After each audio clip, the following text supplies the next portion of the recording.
Awesome.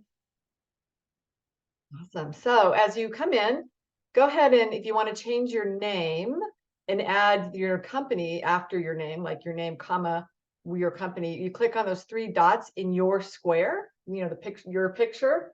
There's three dots up here, and it'll say rename. And then you can put the name of your company so we all can see it. So go ahead and do that. You want to update your name, not change it, update your name, extend your name. And if you want to put in the chat, you can get a little blurb about your company, little blurb, not this long, little blurb, tell us about your company. And I don't know if I'm ready for that. So make a little blurb in the chat, tell us about your company. But you know what? Also tell us, many of you have been coming to these e-tracks. If you've been to one or several, or this is your first one, tell us about the value you find in e-track. Like, why do you come? What is the value you see in e-track? So go ahead and so the four requests I had are update your name by right-clicking or click on those three dots in your video square, add your company name after your name, or you can add, I see people playing around with you have frames. Go ahead and put in the chat. You can make a little blurb about what your company is in the chat. Three requests. And then also tell us about the value you see. What's the value you see? Why do you come to e-track? Like, what are you getting out of it? If for those of you that have been coming to several, maybe a few, maybe this is your first one, what kind of value are you expecting? So we'll let a few more. We've got 41. I see they're still letting people in the room. So welcome. If you're a speaker, you can put also, our speakers are telling us a little pre-introduction about who they are. So if you want to update your name, click on those three dots in your video and add your company name to your name so we see it in your square. You can put a little blurb in the chat about your company and also tell us about the value you get from e-track. Why you come, what value you've gotten out of it. If you've been one of our we have a group of regulars, we have semi-regulars, and then we have first timers, and we welcome all of you. So thanks for coming. I'm going to go ahead and get started because we have a jam-packed agenda tonight. And so everybody can see my screen. All right, so I'm Amy Duncan. I'm the director of the Brink SBDC, and I'm the moderator of the e-track series. And so I always want to thank our host. We are hosted by University of San Diego, specifically the Canal School of Business. It's a beautiful brand new building that's been up for about a year now. And so that's where we are housed. And we want to thank our sponsors of the San Diego Angel Conference, our title sponsor, C3 Bank. Many of these sponsors here have presented at e-track tonight. We have ClearPoint Agency. You can see in who will talk. We have Hillary McCarthy here from ClearPoint, who's going to talk about PR, public relations. We've had Mintz come and talk about IP, and Coeptus, Ryan Dirkmatt talked about your corporate legal structures. And so we're very thankful for our sponsors and happy when they can share some of their knowledge with you guys. We also are part of this big ecosystem, the ecosystem of other organizations that support founders and innovative founders. We have, so our grant funders like the Small Business Administration, Lucy Montgomery, I think she's in the room. We're always happy to have her here. If you don't know her, you can always reach out to her. She represents the Small Business Administration. That's one of our funders. But you're all a small business if you have less than 500 employees. And so the goal is to drive economic impact in our communities. Amazon can come in here and create jobs and generate economic impact, or founders like you can start companies, raise money, hire people, generate revenue, and generate economic impact as well. So that's what we're focused on in the work we do with the Small Business Administration and the California Office of the Small Business Advocate. And so just a few announcements. We have one of the ways we help companies access capital is to access non-dilutive SBIR funding. And there is a phase 1 SBIR is due in January. So if you are serious about writing your grant and you have questions, we had one yesterday. We're going to do another Q&A session on December 11th, next Monday at 3 o'clock. It's virtual. Just scan the QR code to register, And we'll be meeting with our Brink advisor, Martin Gleason, who has knows a lot about SBR funding. He's received the funding as well. So if you're interested, scan that. And I think Stephen will put a link in the chat as well. So a little bit about the Brink and the SBDC and the San Diego Angel Conference. We are part of the Free Enterprise Institute, which is housed at the University of San Diego. We run a program. We're led by our executive director, Misty Rusk, who's here in the event tonight. We can put a spotlight on her. Yeah, is that working? Does that work? Maybe it doesn't work when you have a John. I just learned how to do that tonight. So she leads the Free Enterprise Institute, and we have a continuum of exclusively student-facing programs, and then our community-facing programs, which students can participate in as well. And so the San Diego Angel Conference is open to the community, and we'll talk a little bit about that. The Brink SBDC, we provide advising and training to founders. We are open to the community as well. I'll talk a little bit about that right now. So we provide free and confidential one-on-one advising and training to help innovative founders access capital to build investable companies. So access capital like non-dilutive SBR funding or angel investment, which is what the San Diego Angel Conference offers. And so we are part of a greater network, and we have a big staff of very accomplished advisors, 15 advisors. You can see Martin, who I just mentioned, is in the middle, but they have different expertise because we focus on founders who are creating companies in the innovation space. So we have expertise in biotech, life science, medical devices, SaaS and software, deep tech, AI, healthcare, and legal, clean tech. So we really tried to staff that up to provide the kind of expertise that our founders and our community need. But wait, there's more, because we're part of an 11-center network in the San Diego and Imperial Valley SBDC network. You have access to over 100 advisors. And so we are here housed at University of San Diego. Connect also is an SBDC. So lots of founders who move on from angel investing and need venture capital get introduced to Connect. But sometimes you don't need angel investment. Maybe you need some other type of alternative funding, some type of loan. And the rest of the network has finance experts who can help talk to you about if there is a funding alternative that's right for you. So that's one of the reasons why you should sign up. I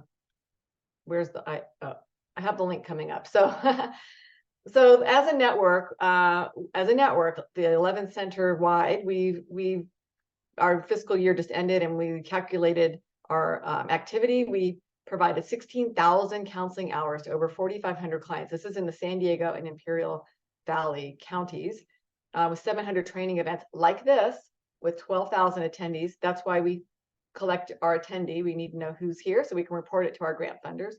Of the people that we're serving, just under 50% are women, and just over 50% are people of color, Asian, Pacific Islander, Black, African American, Latinx, and Hispanic. And collectively, these founders have generated over $1 billion in economic impact. And so if you want to speak with an advisor, one from the Brink, one from the Greater Network, scan this code, sign up, and we can put you in touch with an advisor nearly immediately, even with the holidays coming. But do note, you do not have to be part of the Brink to participate in the San Diego Angel Conference. And if you want to keep up with what we're doing at the Brink, please follow us on LinkedIn. If you scan this QR code, it'll take you right to our page, and you just click that follow button. We can see if we can increase our audience there. And I think Stephen's also going to put that in the chat. Okay, so what is the San Diego Angel Conference? San Diego Angel Conference, if you look at the calendar timeline below, we start off with the E-Track from September to December, and this is where we train our founders on how to prepare a pitch deck and their business to become investable. The application deadline is coming up in December, and then the I-Track will start in February, and this is where we activate accredited investors in the community. So accredited investor, you can look it up on the SEC, has a definition, but they're out there and they're interested in angel investing, but they want to take it slow. So they buy a very small investment unit for somewhere between $500 and $7,500. They pool their money to raise at least $200,000 and award that as an investment into the winner. So when you apply to SDAC, the investors will review your applications. There will be a series of voting gates until they arrive at the 6 finalists who will present at the finale in May. And usually we raise more than 200,000 and we're able to award more than one company with an investment. And so if you are interested in applying to the San Diego Angel Conference, here's the QR code, scan this, and Stephen will put the link in the chat as well. Your applications are due on December 19th. And for everybody who applies, we're going to assign a Brink advisor to review your pitch deck in your GUST application. So we want everyone to do their best. All right, other things that are happening that same night that these are due, we're having a party. So get it done so you can come to the party. This is going to be on December 19th at Downtown Works in Carlsbad on Palomar Airport Road, across from the little airport up there. That's where it is. So if you want to attend our party and celebrate with your other like-minded founders, we'll have some investors there. We'll have the ecosystem partners there. Just a really good time to celebrate. There's no content. No one's going to deliver a talk. So we'd love it if you could join us, scan the QR code and register. And then finally, next week, we will be having our final pitch deconstruction at USD in the Manchester Hall. That'll be at 5:30 p.m. in person. You can do a 1-minute pitch. And then everybody votes, all the peers in the room vote on the wall where everyone can see. And then the 3 to 4 companies with the most votes can go on and do a 3-minute pitch with slides and get direct feedback from our esteemed panel of judges, which includes investors. So it's a great way to just get to practice, get on stage and get it out, and then also get some really good feedback. All right, so this is what the lineup looks like. We're here on the 5th. We have 2 more events after this. So we hope to see you at the next 2 events. All right, so save the date. The big finale is May 9th. If you apply to SDAC, you get a free ticket. If you apply to compete in the competition, you also get a free ticket to attend. All right, so we're keeping an eye. We want to know who's applying. If you are, let us know. Let us know if you're not also, or maybe you don't know yet. So scan the QR code. It's also in the chat. Stephen will put it in there. We're curious, who should we be looking for that's coming? And if you're not, and you want to do some more advising, sign up to meet with a Brink advisor. All right, today, big jam-packed agenda. So the topic is business models, channels, and go-to-market strategy. So I think in your company, you probably you create your business model first, your go-to-market strategy, and then your channel. So we're not going to do it in that order. We just have it there, and maybe our presenters will talk about that. But we're going to start with Hillary McCarthy from ClearPoint Agency. She'll talk about the PR channel. Then I'll do a founder fireside chat with Natalie Castellano from TerraBio, who was part of our SDAC 3. She was a finalist who received funding. And then Maria Gonzalez Blanche from Crescent Ridge will talk about business models. And then we have John Seacrest, who, among many things, is founder of the Seattle Angel Conference, and he'll talk about go-to-market strategy. And as we've always done, they're going to present. At the end, we'll have room for Q&A, and you would raise your digital hand to ask a question, and then I'll call on you. And but you can always put questions in the chat. We'll keep an eye on that as well. So let's get started. So we are really excited to have Hillary McCarthy with us tonight from ClearPoint Agency, one of our sponsored partners. She's going to cover the public relations, or PR, channel. They've been a PR partner for the San Diego Angel Conference since SDAC 3, I believe, and they deliver results-driven communication programs that clearly convey value proposition and differentiator of their clients. And I know that they do great work. I see in my own feed, they work with small startups in the community, and I see the awareness and the articles and blogs and news coverage. So I know that their work it works. So Hillary, tell us, it's great to have you here. Thanks for joining us, and the floor is yours. Thank you so much, Amy. Thanks for that wonderful introduction. And thank you to all of you for tuning in. I'm really excited to talk about my favorite subject, PR. So I'm going to share my screen here. Let's see, hopefully we'll be able to do that. All right, now just got to do the view. Oh, sorry, all right, present a view. Okay, thank you for, oh no, sorry about that. There we go, slideshow. Okay. Well, as Amy mentioned, I'm going to talk a little bit today about public relations, what it is not, some trends that are happening and why they're important to you, and also ways that you can capitalize on PR. And as Amy mentioned, we are one of the sponsors for San Diego Angel Conference. So excited to be one of the sponsors, working with one of the largest angel conferences in the country, and all the great work that SDAC and the Brink are doing, and the innovation ecosystem here in San Diego and nationwide. We're a PR and marketing communications firm. We're headquartered in Carlsbad, and also have an office outside of Boston, which is where I am, and I'm on the East Coast for talking with you today. So greetings from Massachusetts. And really what we specialize is having very senior level communications professionals getting results, and it's led to have us to have some clients for 8 years, and also a number of awards, which we're really excited about. But let me talk to you a little bit about public relations. So what is public relations? And there are a lot of different opinions on this, but PRSA, which is the Organization for Public Relations, defines it as an image shaper. And PR is used to enhance, it can protect, and it can also build a positive reputation for brands through the media, social media, self-produced content, communications, and lots of different means. And so you may have seen this before. This is the PESO model, and it stands for paid media, earned media, shared media, owned media.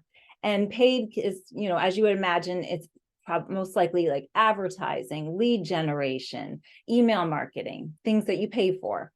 Owned can include your search engine results, domain authority. Shared is social media, also your partner relationships.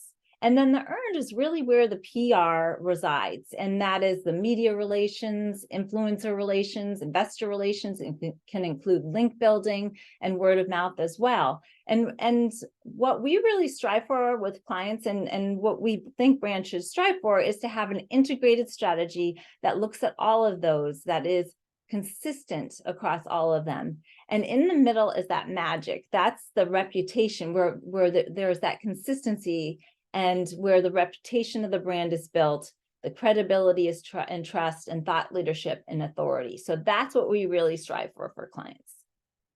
So why do you need PR?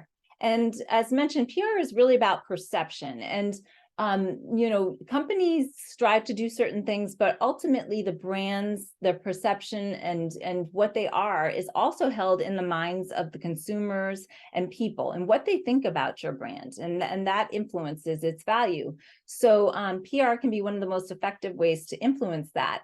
And it's a way to connect with audiences through storytelling, also to ensure consistent messaging, to increase recognition and credibility for the brand, make it be top of mind, educate audiences. A lot of times consumers may be confused about the marketplace, and so it's a great way to let them know why your brand's better and what they need to know, and also to answer their questions in advance. It can also be a good way to help to attract investors and increase the value of the firm, or the perceived value. And it really strives to create a consistent, favorable message over time, and prove the brand's authority, and support lead gen, and even help with things like talent recruitment and retention. So PR can include a number of different components. Strategy and positioning should always, I believe, be part of a good PR campaign. But, you know, we might do things like we're always doing things related to media relations, but we might do something like newsjacking, looking at events of the day, and how can we interject the brand and the spokespersons into providing thought leadership in that space. analyst relations, where we work with research analysts and get inclusion for brands and reports, speaking bureaus, speaking at conferences, awards campaigns, and getting awards and recognitions for brands and capitalizing on those. And then thought leadership is another thing we might do. A lot of times we'll do what's called a contributed article. We might interview an executive, maybe address some common concerns that the audience has, that the company knows the audience has, and get their thoughts on it, and then write the article, get it included in a publication. And that is a piece of thought leadership for the brand and for the executive. So there's a number of different things that we can do and that we use in our arsenal. And it also includes things like SEO and backlinks. The types of media that we work with are also very individual to every different campaign that we work with. So frequently we're working with international media and what we call national or mainstream media, like the Wall Street Journal and Associated Press. But then for every industry, there are a host of trade publications, and they can get so niche, and there's new publications and new media emerging on a daily basis with all of the sites that are springing up and some of the trends that I'll be talking about. Also bloggers and influencers, podcasts, as you know, and also traditional TV and radio broadcast. And these are just a small sampling of the ones we work with. So just as with any type of campaign or initiative that you might start with PR, we really try to establish, what are the goals? What is the strategy first? We sit down with the clients and determine that. Who are the audiences that you're trying to reach, and how are we going to measure the success, the KPIs in the campaign? And then we determine the best tactics and the timeframes to execute on that. So maybe we'll have a series of press releases, or maybe for some announcements, a media alert that is more granular and provides more detail about an event or a press conference. Maybe that will be the best route. Maybe we'll do some contributed articles, or, we'll also be looking at what kind of editorial opportunities the publications are writing about and gearing pitches toward those, and then also developing pitches for what we think they should be writing about. And we'll be proposing story ideas. Then we execute on the campaign, and we do something afterwards. We recommend amplification. And that's something that's often omitted in good PR, or omitted in some campaigns. So I want to talk a little bit more about that in a little bit and fill you in on some things that you can do. And then we will report on the success, and we continually refine the campaign. So as mentioned, PR is a series. It's not really a one event type thing. It is a marathon, we like to say, versus a sprint. So when we're working with companies, continually looking for ways to elevate their position. And we look at things from promoting the growth of a company. Maybe there's some new services, accolades, maybe patents that have just recently been obtained. Also, any other types of milestones that we can capitalize on. And then we look at ways we continually can convey the success of the brand and differentiate it from other types of companies in the industry. We often also ask companies, what are the questions that your customers are asking you? What do they want to know? Because those are things that we can address with recommending story ideas or developing contributed articles. And we can kind of already get ahead of that and position you as being a solution to their problems. And through those processes, we're able to build a greater affinity with your audiences and a kinship and invoke trust as a brand. So we wanted to show you just some examples. These are a little bit smaller in size, but these are some companies you'll recognize, obviously. With Carey Health having one recently, we have the picture for the press release on the right-hand side, and an article that we helped to secure for them for the recent grant in the San Diego Business Journal. A lot of trade publications, coverage of their board of directors and their grant and some other milestones they experienced, as well as a podcast for Patrick, as you can see in the bottom. And then we've also worked with No Nasty, and this is a great San Diego based brand, and they were a participant in SDAC. And they make products. The founders are athletes, and they make products for people who live an active lifestyle to be able to smell fresh and to get the bacteria. Often bacteria gets trapped within fabrics, and traditional detergents can't remove it. But what they have is these surfactants that can get deep in and remove it. So they have some great products. So we've gotten the features in San Diego Business Journal for them, some coverage of their products in CBS News, Daily Mom, and a lot of other sites that are focused on moms and dads, and also CPG brands. This Happy is a CPG news site, and they did a little bit of a profile on them as well. And then Andy has been on some podcasts. He's a very energetic, great personality. And then Limber, which you likely remember as well from San Diego Angel Conference, we've also worked with them to get some features in San Diego Business Journal, San Diego Metro, and then this Union Tribune piece, which is great because it really illustrates how their technologies and their solutions are being used in the real world and how they're making a difference, which we love to do. And we'll talk a little bit more about how brands can capitalize on that and storytelling in just a bit. So we wanted to talk a little bit about some of the trends that we're seeing in PR and how you as a company can best leverage them if you're looking to do public relations for your brand. And one trend, as no surprise, as it's across virtually every industry, is AI. 1 in 5 PR professionals rank this as a top trend in this year. And of course, it's a must-have. Everybody has to be open to AI and the potential things that, how it can help us. And I think there's a lot of potential when it comes to ideation, some aspects of content creation, research. It's also baked in a lot of solutions for media monitoring and reporting that we're using on a daily basis. And some platforms even use it for identifying media and what they may respond to, which is really interesting. So it's definitely providing opportunities to enhance communications. In fact, LA Times has started to incorporate it in their newsroom a little bit.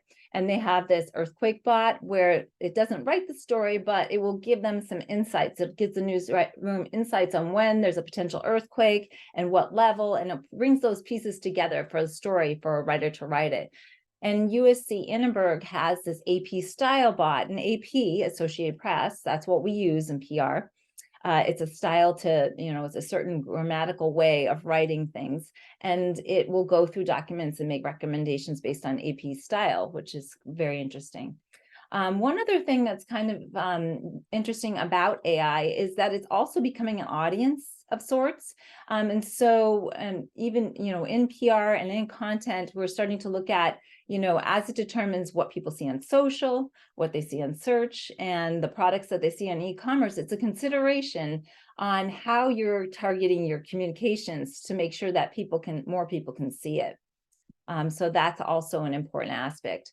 And when it comes to PR, one thing to think about, and just like with many other industries, is how can AI make you more productive? Because of course, there's the two sides to AI, the positive, and then there are some drawbacks that you always have to consider. How can it make you be more productive and to do a better job? And I do think with creation and ideation, there's a lot of opportunity with AI. Some have seen opportunities to up level and to gain awareness about certain industries and asking questions of it. But it's important to note that there are some instances where there, as it is right now, we have a lot of content. And I saw this Reed Carr, who is, as you may know, in San Diego, posted recently on LinkedIn about the rate of content production is already outpacing our population growth, which is pretty crazy to think about. So when you look to AI, it's important to think, obviously, that is an engine that's writing information or leveraging information that's already existing. So it's not original in nature. So I've heard the response that you get what you put in. And so if you're not actually writing or developing original content, that is kind of a drawback as a brand. It doesn't have your brand voice. It could have misinformation. And though there is the temptation to use AI to write press releases, it is really frowned on in newsrooms. Newsrooms really strive to have original content. They don't, a lot of them have like plagiarism checkers that they leverage. And they're also on the lookout for content that's AI. So I wouldn't use it for press releases or writing any original articles. And there's also concerns, of course, with AI that it could be used for negative effects with cyber criminals. So it's important to look at, if you are going to use AI, is the information factually correct? Is it copyrighted? Or is it information that you can use? And also to be careful, obviously, of the types of information that you put in prompts. So really, one thing that I think that even though AI offers a lot of opportunity, it's still important to think about original content. What can you bring as a brand to the table when it comes to being a subject matter expert that's not already out there, that's unique? And I think that is an opportunity. And also, how can you work alongside AI to really bring that human perspective and your experience? So that's my takeaway when it comes to AI. And just one other word about it is any companies that use AI really should have guidelines for how it is used, and just to address those things, that you're not giving away company secrets, or that you're leveraging it in the most beneficial ways and not using information that might not be correct, or algorithms that could be slanted one way or another. So that's an important consideration. And this study was pretty interesting. Some of the top considerations when it comes from PR for AI, one of the fears was manipulation and fake news, and the loss of human touch, and also unification and lack of creativity, as well as content overload, as we talked about. So that's the takeaway when it comes to AI, is just, are there opportunities you can leverage it for good, and also add your experience and your background and expertise to it as well. So the next trend I wanted to talk with you about is the blending of owned, earned, and paid media. And this is one we've been seeing for a long time. Really, it started with the tightening of newsroom staffs. And initially, when I first worked in PR, there was such a rigid line between advertising and editorial, and they never met in most organizations. But I really see that is blurring a lot over time. And, of course, news organizations have to survive. They're a business. And so there's some receive outside funding, whether it's from government or other agencies or companies. Also, if you're watching the morning news and you see products, it's most likely a sponsored segment. So things have changed quite a bit. And I don't know if you've seen the movie, The Social Experiment, but it is kind of an interesting way that things have evolved. And back in the day when we all used to watch, when I was growing up, TV, and we all watched that same channel, and we all had that same consistent news. And now we have screens, we have our own screens, and we're keying into the media that we want to see. And for some kids, that's not traditional TV, and people have been moving away from traditional broadcasts to go to my own kids watch YouTube TV, and they look up what they want to watch. And they may some look to TikTok and for their news. So it's really changed quite a bit. Also, companies are really emerging. Universities started this, but companies are emerging now too as journalists. Universities started, they had their publications. And now many companies like CDW has a host of business publications. You might not even know that they are the brand behind those publications. And increasingly, I'm seeing publications from businesses that hire journalists, and they have them on staff. And that's a big change as well. And that they're also seeking subject matter experts sometimes for feedback in articles from other companies. So they are in effect acting as their own journalists. And of course, we're seeing the increase in affiliate marketing and citizens as journalists. Just one example is a client that we work with, is Zoic in San Diego. They do website monetization. So if you have a website and what they do is they have a channel for ads, you can monetize that site and it becomes a business. It can become a business if it's a successful site.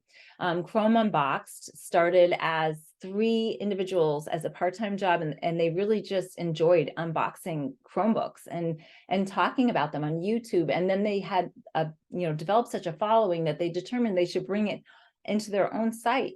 And they started Chrome Unboxed, and now they have podcasts, they have how-to videos, they have daily news, and they are a media outlet focused on Chromebooks, but have since expanded into all different types of technologies and have their own news staff as well. And they did that through monetization with Azoic. And it's pretty amazing that now they're competing with mainstream ZDNet and other major technological publications, but that's where they're at. So people can become, it's citizen journalism at its finest. Also down the street from you may have heard of Barstool Sports. He's a citizen journalism. He's in the news a lot lately.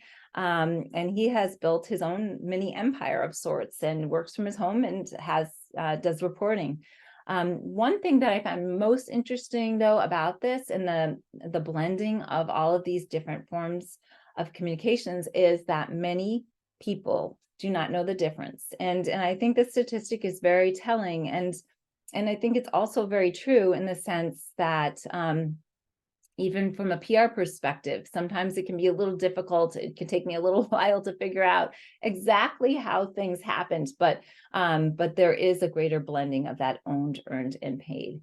And the challenge or the opportunity here for our businesses such as yours, I think, is to see where do you fit and where can you be a subject matter expert, whether you have your own knowledge about the industry that you can leverage on your blog and provide value, or can you provide value to others in this space? And I think there's a lot of opportunity still for brands here. So trend number 3, and that is crisis communications. And so unfortunately, I think crisis communications is not going anywhere, and it in fact is on the rise. We saw even with COVID-19, it just turned the world upside down. I think it put forward that environment that we now knew about, the unpredictable nature.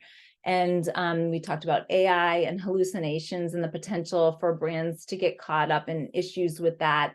We've also known of companies that have experienced, unfortunately, cyber attacks, and that's on the rise. It's a whole new way of dealing with these threat actors who don't play by the rules, and government agencies, and how you communicate to your different audiences. So that is a whole new thing. And of course, this year we've seen a lot of content or a lot of conflict in the war in Ukraine, the Middle East, and just even within our own country. And so brands, unfortunately, can get caught up in things like that, as well as just anyone can be a journalist. Anyone can go to social media and report on what their feelings are with a particular brand.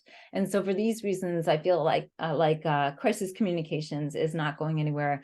In fact, most businesses in this recent PwC study said that they've had at least 3 crises in the past 5 years. So I think that's quite a bit. And they do realize the value, 95%, that they need to do a better job about crisis communications. So what I would say to companies here is, I'm not saying that, just to take a look and consider that, do you have a plan in the sense of, if you were to have a crisis, who would be in charge, or what might be something to be thinking about when it comes to crisis communications that could happen, and how could you prepare for that? No one can ever be completely prepared, but just to think about in the back of your mind that might be something at some point you might have to think about.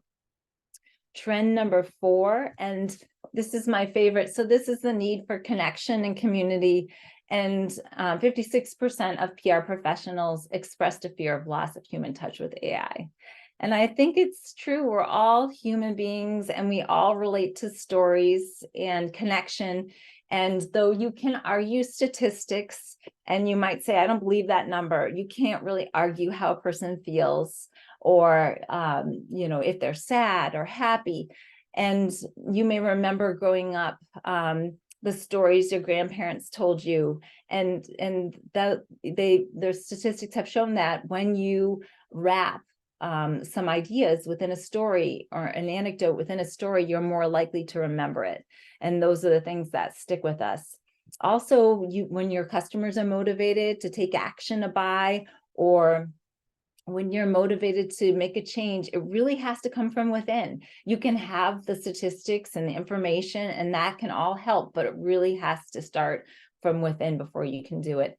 And lastly, when we watch movies, when we read books, science shows that the same parts of our brain are ignited when the character experiences fear. We experience those same things to some level as we're reading and experiencing movies and books. So we do want to connect with others, and that's part of the human nature. In fact, Google recently announced this helpful content update, and it penalized or sets back content that doesn't share the human experience. So this is to deal with the AI generated content, to make it a little less favorable in Google's eyes. And so you can ask AI, how do I quiet a crying baby? But you can't get its experience. And I think that's what Google's trying to do with this move.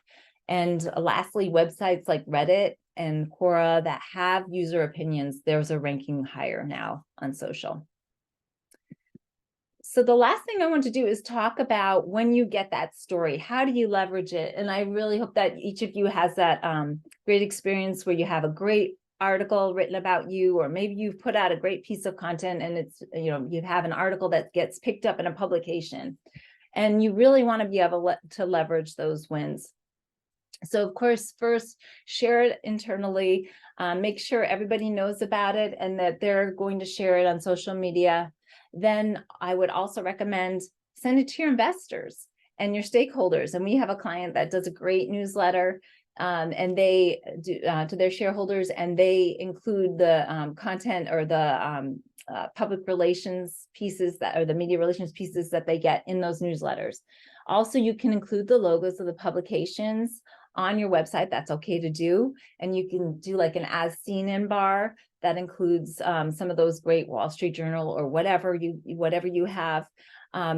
And you can also develop on your website a news section. And what I would recommend is, because you're really not supposed to put the whole article on your site unless you have permission from the publication. Sometimes they'll let you do an as seen in at the top. But for the most part, they really prefer a link. And that helps them. Third-party links really help them too. And it's good for you as well to have those types of links to link in and out. And so if you do that synopsis of the article, or just like a summary, and then include a link, it also allows you in your newsletter, or how else you're going to leverage it, to keep people on your website a little bit longer. So that's the way I would recommend doing that. But of course, you can purchase reprints to use as collateral, and the media love that. I mean, they are a business and they're trying to do well. So I think that's a great way to say thank you to them if you have the opportunity. You, of course, should also amplify the news in posts on LinkedIn and social, and SDAC does a great job of this, but I recommend tagging the reporter if it's a good article, and maybe saying something nice about their coverage. And then also tagging others that were involved with the piece. And you don't have to just post it once. If it's a good piece, maybe it's a timely piece, maybe it's something that is focused on the holidays and you can resurrect it the next year if it's somewhat similar, or maybe there's a different angle you can take on it. I wouldn't recommend posting on it 3 or 4 times within a week, obviously, but you could post on it a couple times. Ask others to share, and of course, including your newsletter, including your customer emails, and then in your signature if you have a really great piece. And if you want to get more great coverage, then definitely talk with somebody in public relations about different ways that you can leverage your strengths and increase your perception with the media. So that's my presentation, and I'm excited to talk with you all. And if you have any questions, I'm happy to answer them. Thank you, Hillary. Awesome. That there was some stuff like AI. I love the new things that you brought up, the trends.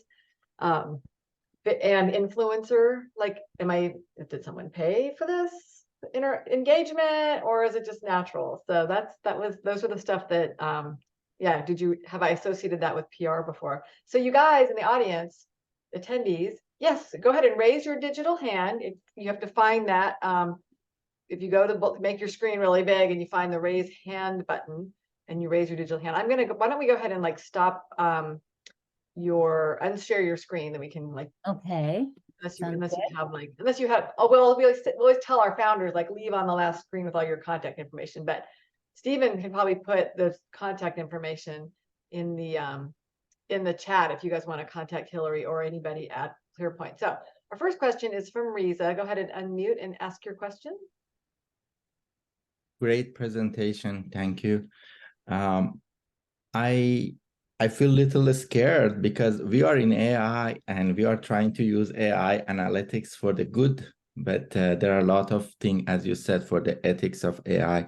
So one thing regarding to PR, how we should, maybe if we are putting some educational, some public relation in our website, and we are trying to use a combination of the whatever content is, I don't know, ChatGPT or somebody provide, versus the thing that we need to filter by ourselves. Maybe how you arrange that thing to get filtered and reviewed and then be podcast or published. So what is your idea about how to have a kind of a balance of these two? Okay. So are you asking, I just want to make sure I understand the question. Are you asking what percentage of information you should use on your website from AI, and what percent, like what you should use from other types of your original content? Yeah, some original content. So you want to give it the feeling of the human voice of our brand. Yeah. So yeah. Yeah. I think of AI as the starting point, like for some ideas. That's the way I like to use it. I am really such a fan of original content because it is your voice, it's you, and you want it to be representative of you. So I would say that really the majority should be you. And I know it takes longer, but it is your voice and it's original, and no one else is going to have that same content. So I would use AI only for the ideation a part of it, and also maybe if it's less important, maybe that there's something that might be not as important, maybe some general information, you might be able to use pieces there. But I really think it comes down to original content and developing, what is your voice? That's what I would recommend. Thank you. Sure. All right. Thank you, Riza. We have another question from Jordan. Go ahead and unmute yourself. Hi there. It's not great to, I'll leave the camera off. I apologize. I'm in the car. Thank you for your presentation. My question is, a lot of the strategies that you suggested have actually been things that I've done and am currently doing, but I do find that I'm kind of constrained often by the extent of the reach of my own network. So for example, I've had some earned media pieces in like small publications, and they're, I'm stoked about them. I do the interview and then I kind of pass it out to my network, but my network's not very big, so it doesn't really go anywhere.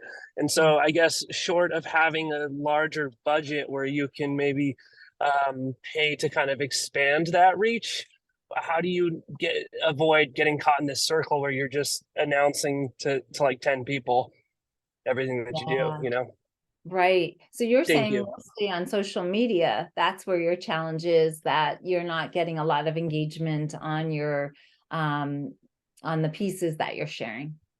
Yeah, sure. Social media, LinkedIn, just kind of like anywhere where I can blast it out. Yeah. It doesn't necessarily bring in new viewers. It may do so from the side of like the publication. Like I don't know what their traffic is like, but what I do know is from like when I share that, it doesn't necessarily reach that many people. So how do you make it more? And then the goal obviously also is like you want more people to see that you've been in publications so that they want to interview you. But if they're not seeing that you're being interviewed, how do you leverage those to find the bigger, more exposure? Yeah, and it's a big job to do that. So that's what we do, is really reaching out to the media continually and researching, knowing what they're covering, making recommendations to them. It's kind of it is a full-time job. So I think you're doing the right things and leveraging on social, and also leveraging if you are on your website, and just continuing to build those relationships with the media.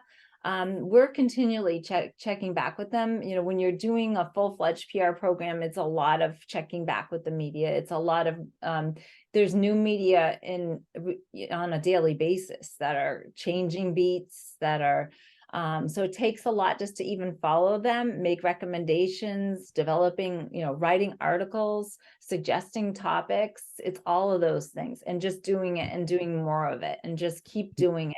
And it builds. Media relations is kind of a funny thing. It starts slow, and then when you have a really good brand and you have professional techniques that you use, you're able to build on that, and then you can become known. Like we have clients now that are known in their industries, and they are known for that because there's the go-to subject matter experts on what they talk about. And that's just it's a constant battle. Just keep doing it. So really quick follow on, just then in that case, so it sounds like, obviously that would be what the advantage of going through a PR firm would be. Would you suggest that, starting that conversation would be better once you've obtained funding, or is it something that you might as like an earlier step so that you get the attention on you, so that you have some traction and stuff to show investors to get funding? What sort of order would you maybe put it in?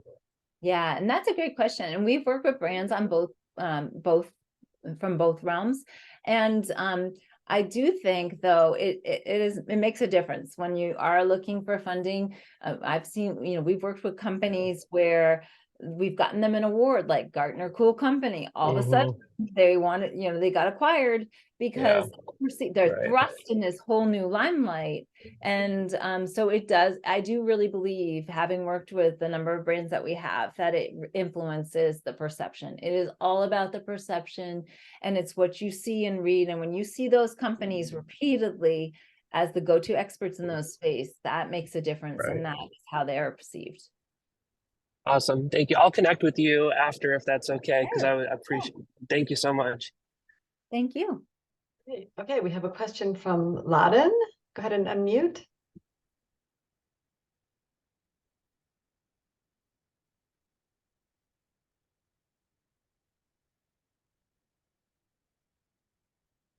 Laden, you're up. Got your question? Go ahead and unmute.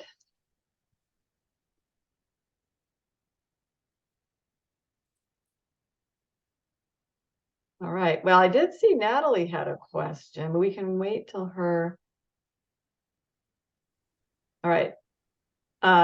Anyone else question? Raise your digital hand and it'll pop you to the top, and I'll know to call on you.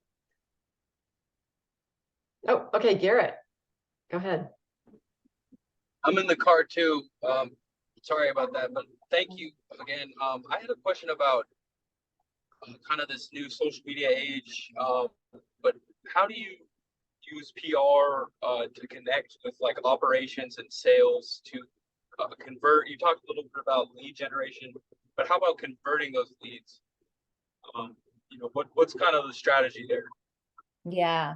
The way that I recommend mostly for using PR, the way I recommend that you do it is through fostering the lead. So it is a proof point. So when you are doing, whether you're doing like, maybe you're doing lead forms or you're doing some kind of a conversion funnel and you're using it in emails and you're showing proof points that you're in these articles. That to me is the best way to use PR. We have clients that get calls and get leads from articles. They can be used also in your email newsletters. That's another good way to use them. It's kind of like a proof point. So it's in all the things that you're doing, whether it's social media, email newsletters, you can use them as kind of like as a proof point for your brand.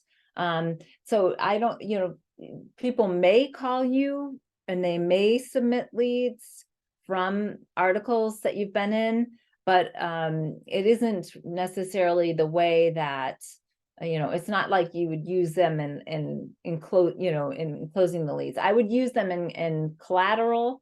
There are some publications too that do have, they do this more with advertising, where you can get the leads, people can submit, and based on the types of products that you offer, and you can do an advertising type deal where you get the leads. So that is another way. But really the way that I see it is more to support your lead gen and to let your customers know and make them feel good about their decision that they're going with you because you're recognized by a third party, you're getting third party endorsement from these publications. I think is that what you were asking about? I just want to make sure I answer your question. Yes, I was kind of more thinking like, I guess on the lines of like engagement, like maybe like having conversations in the comments. Do you ever, I mean, blogs is one thing, but we're more like a direct to consumer brand. So I was thinking more like in the comments or direct messages or anything like that. Okay. So you mean commenting on an article or something like that? Commenting on a social, like on our social media, or a lead or somebody in our community commenting on our social media. Okay. Well, you certainly could use, if you're in an article, you certainly could use it in social media. You could do a post on it.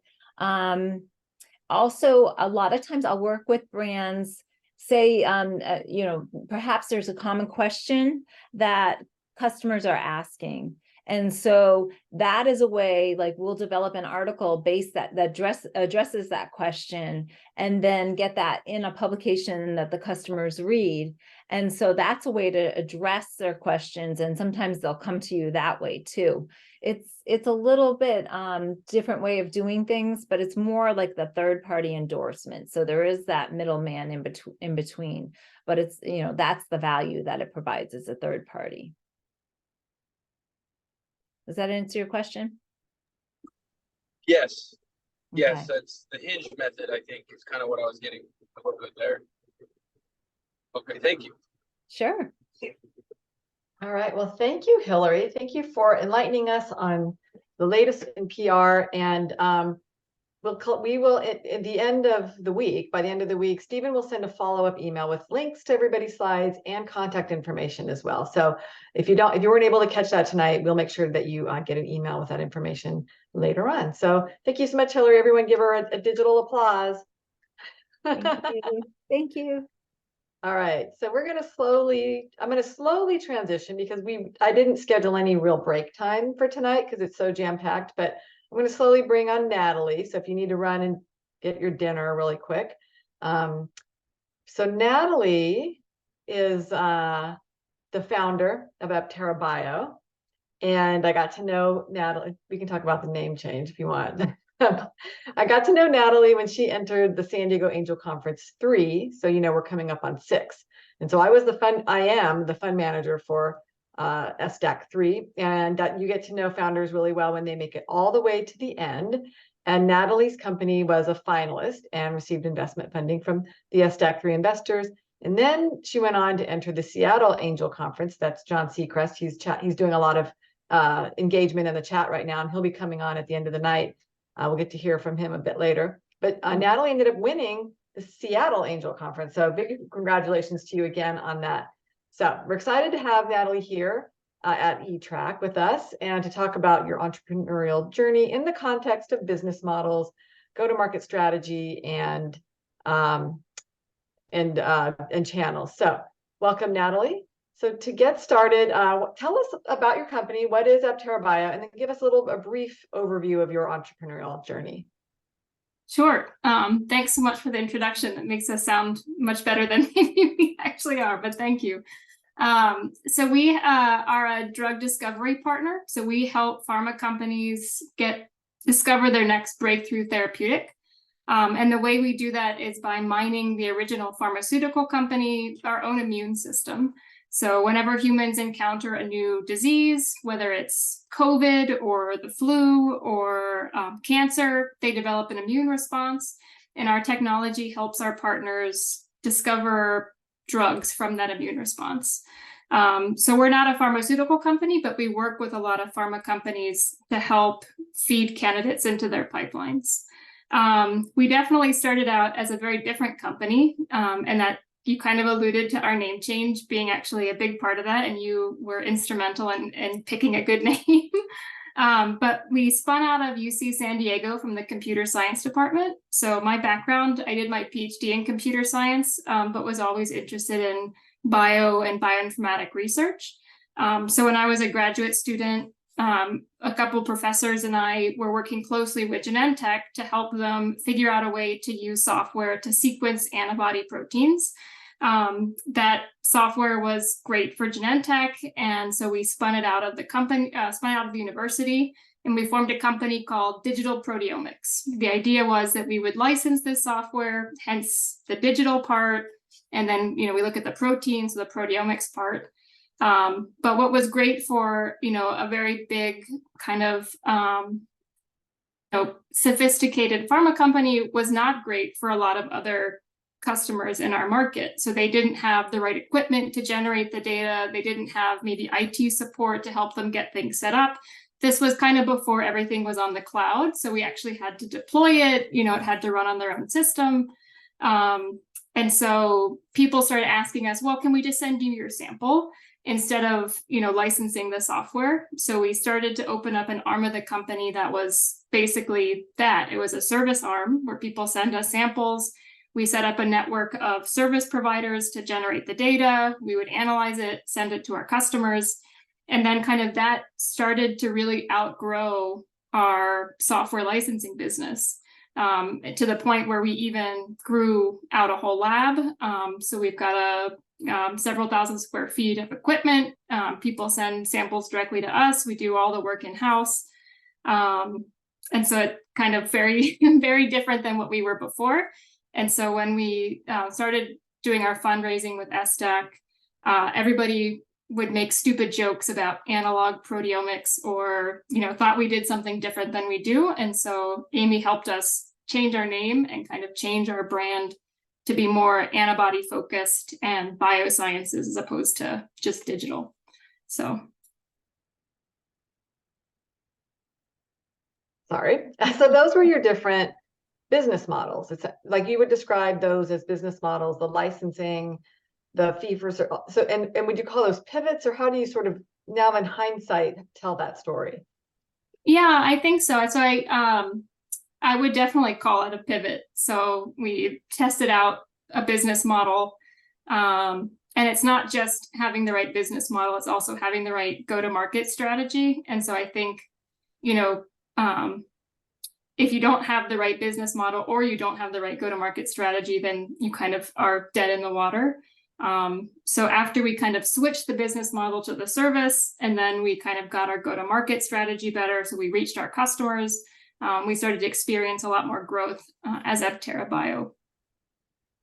And would you say the reason for pivoting, was it looking at your competitors to see what they were doing or was it really listening to the market or what your customers were telling you? It was very much what the customers wanted. It was because people, so the pharma industry, it's a great market to go after because it's very, I guess, kind of insular in a way, in the sense that whoever's working at Pfizer this week is working at a new startup next week, is working at Amgen the next week. So there's a lot of kind of word of mouth happening. So even though we were working with Genentech originally, we had customers that knew scientists that we were working with who wanted that same capability, but they didn't have the mass spectrometer, or they didn't have the informatics kind of capability. So it was very much customers came to us saying, can you do this kind of slightly adjacent thing? And how do you describe your go-to-market strategy, and how do you approach the planning of it, if you will? So I guess the way we plan it is we sort of look retrospectively at what worked well. And I guess the problem with that is that you need some data to be able to decide what's working well. So kind of for a couple of years, we tried sort of different things. So we tried focusing really on kind of digital ads and SEO and kind of having it all be inbound sales. And that sort of was challenging for us. And then another year we tried trade shows, and that really kind of resonated. So all of our customers go to these big antibody focused, therapeutic conferences, and you can pay for all those marketing opportunities to get in front of them with talks or with booths, set up meetings, and see them kind of face to face. And that's where a lot of our kind of best sales and interactions happen, is kind of scientist to scientist. So in our industry, kind of credibility is very important because there's a lot of noise. There's a lot of different people claiming they can do lots of different things. And so they really have to trust that you kind of understand the science and understand their problem, and you kind of form a relationship. So trade shows, that sounds expensive. But it sounds productive, like your cost per lead. I don't know if you've been able to do your CAC. But tell me about so how as a small company, you don't have a lot of money to do all of it.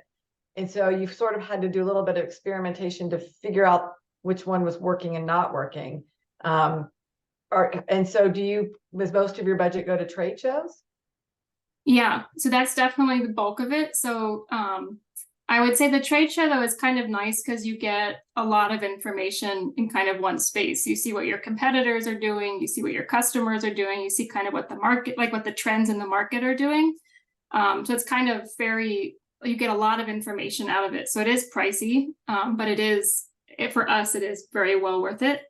And then the other thing is that San Diego is one of the top 3 biotech hubs. So, there's, probably 3/4 of the conferences that are relevant for us are in San Diego. So then we don't have to pay as much for travel and things like that. Well, that's helpful. That's actually like a double strategic move. Yeah. If you're not in Boston, I think you should be in San Diego.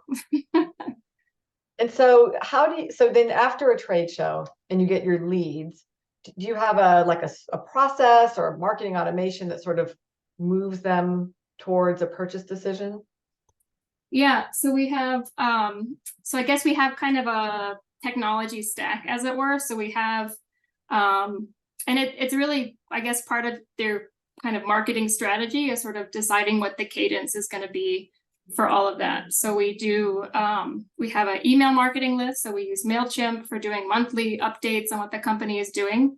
And then actually one of our Seattle Angel Conference investors kind of helped set us up with an outreach type sales technology. So they set us up with a system for doing kind of drip campaigns where you kind of say, on day 1, you email them kind of hey, it was great to see you at the conference. And then, day 4, you do something else, or day 7, you kind of follow up and say, oh, maybe you missed this thing that we did, but we wanted to show you our founder had this talk. So, so we definitely do kind of both. Yeah, a lot of email marketing, I guess. We probably should mention, we were talking in the green room before the event started, and you also use this to communicate with your investors. Yes. Yeah. So actually, the great thing about all of these email platforms is you can see who actually opens your email. So then, if you send your kind of cold outreach email, then you have a short list of who opened it 1 time, who opened it 4 times, which means they forwarded it to people. And then you can also, see who kind of seems most interested in what you're doing and who you should follow up with. And I think, so you're not spinning your wheels on the people that didn't open it. Like I always said, I had a little stint as selling PCR machines. And I thought, well, it was the end of the quarter. We were a public company, had to make my numbers. And so I was like, if I could only knock on 1 door today, and because that's the way salespeople talk. because we used to knock on doors or call on somebody today. Who would I call on that I know for sure I could close that sale? I mean, there's a lot of like, some sales take a long time, but it's like that low hanging fruit, right? So if you know that they've opened that email and clicked through versus you send them emails every month and they don't even open it. You don't have time to spend on everybody. Yeah, exactly. Yeah. So, okay, let's see. And so, and social media, or do you spend a lot of time doing social media? So we do. So I think, so there's kind of a number of people that we're trying to reach beyond, I mean, obviously customers and then investors. But then, we also do some government contracts. And so you also want, potentially people in the government to see, and you just kind of want to give and employees, I guess, also. So like for recruiting, you want, to look like you're a great place to work and exciting things are happening. So I think for a lot of reasons, you want to make it look like you're exciting and things are happening and you're kind of important and you're having big breakthroughs. So that's what we use social media for. So we do mostly LinkedIn because that's where most of our customers are. And then we kind of try to cross post on X. And then we did a Facebook for a little bit, but I think it didn't really make it worthwhile for us. What about Instagram? I don't think that we could take good enough photos for that. Yes. Or TikTok. How about Yeah, I mean, like, that's I true. want to embrace new stuff. And I mean, you have to kind of keep your eye on, like, because this is scientists, right? And where are they, how do you learn how they're consuming media? And have you seen like are the younger people doing things differently than the older people? Which one is a decision maker? Like, do you go through that sort of?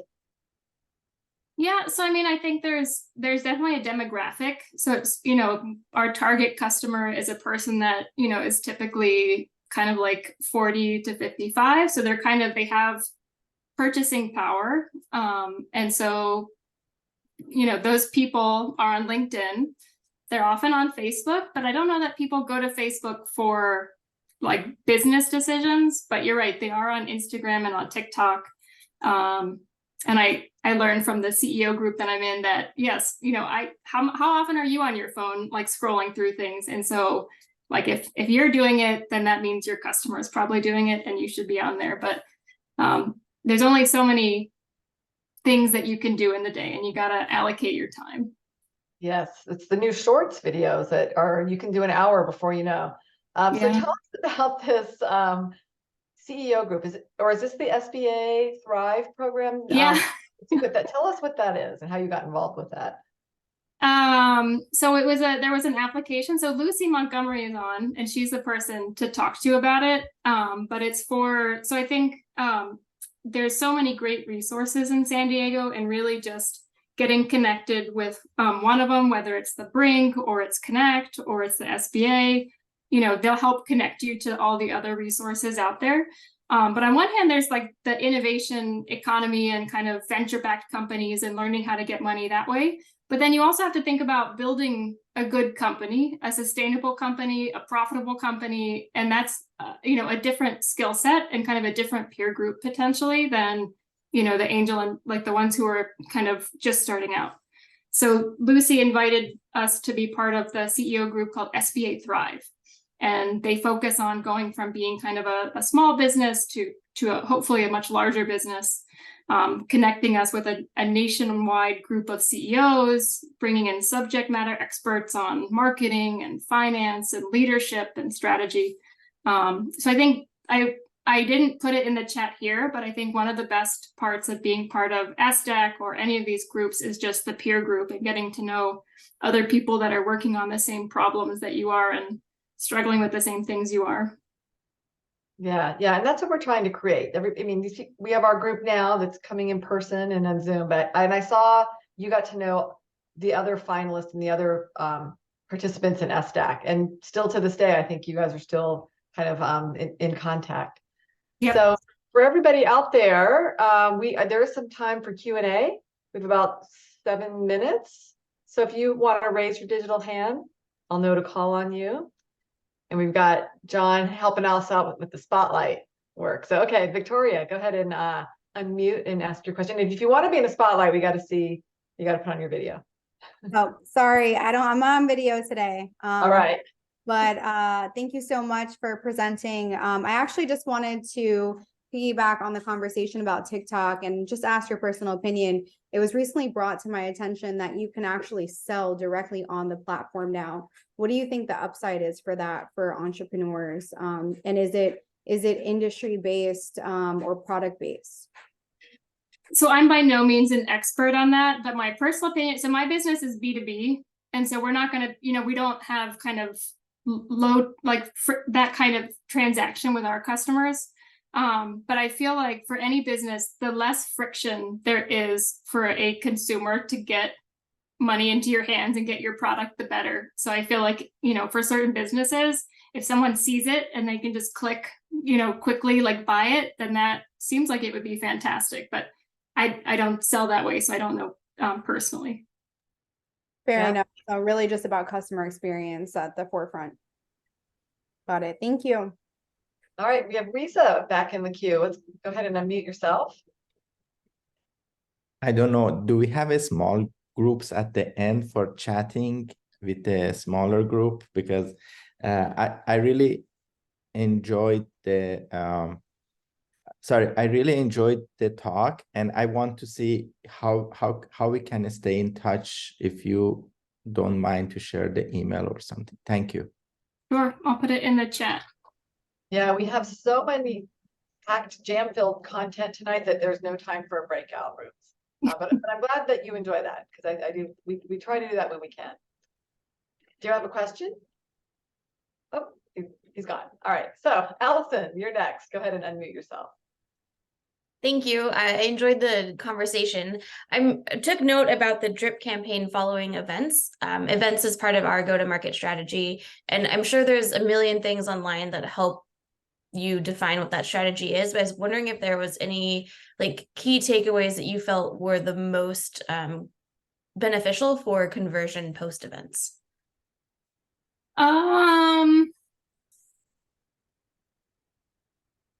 I don't know if they're most beneficial, I guess. In all of our drip campaigns, I think you just try to be useful, I guess.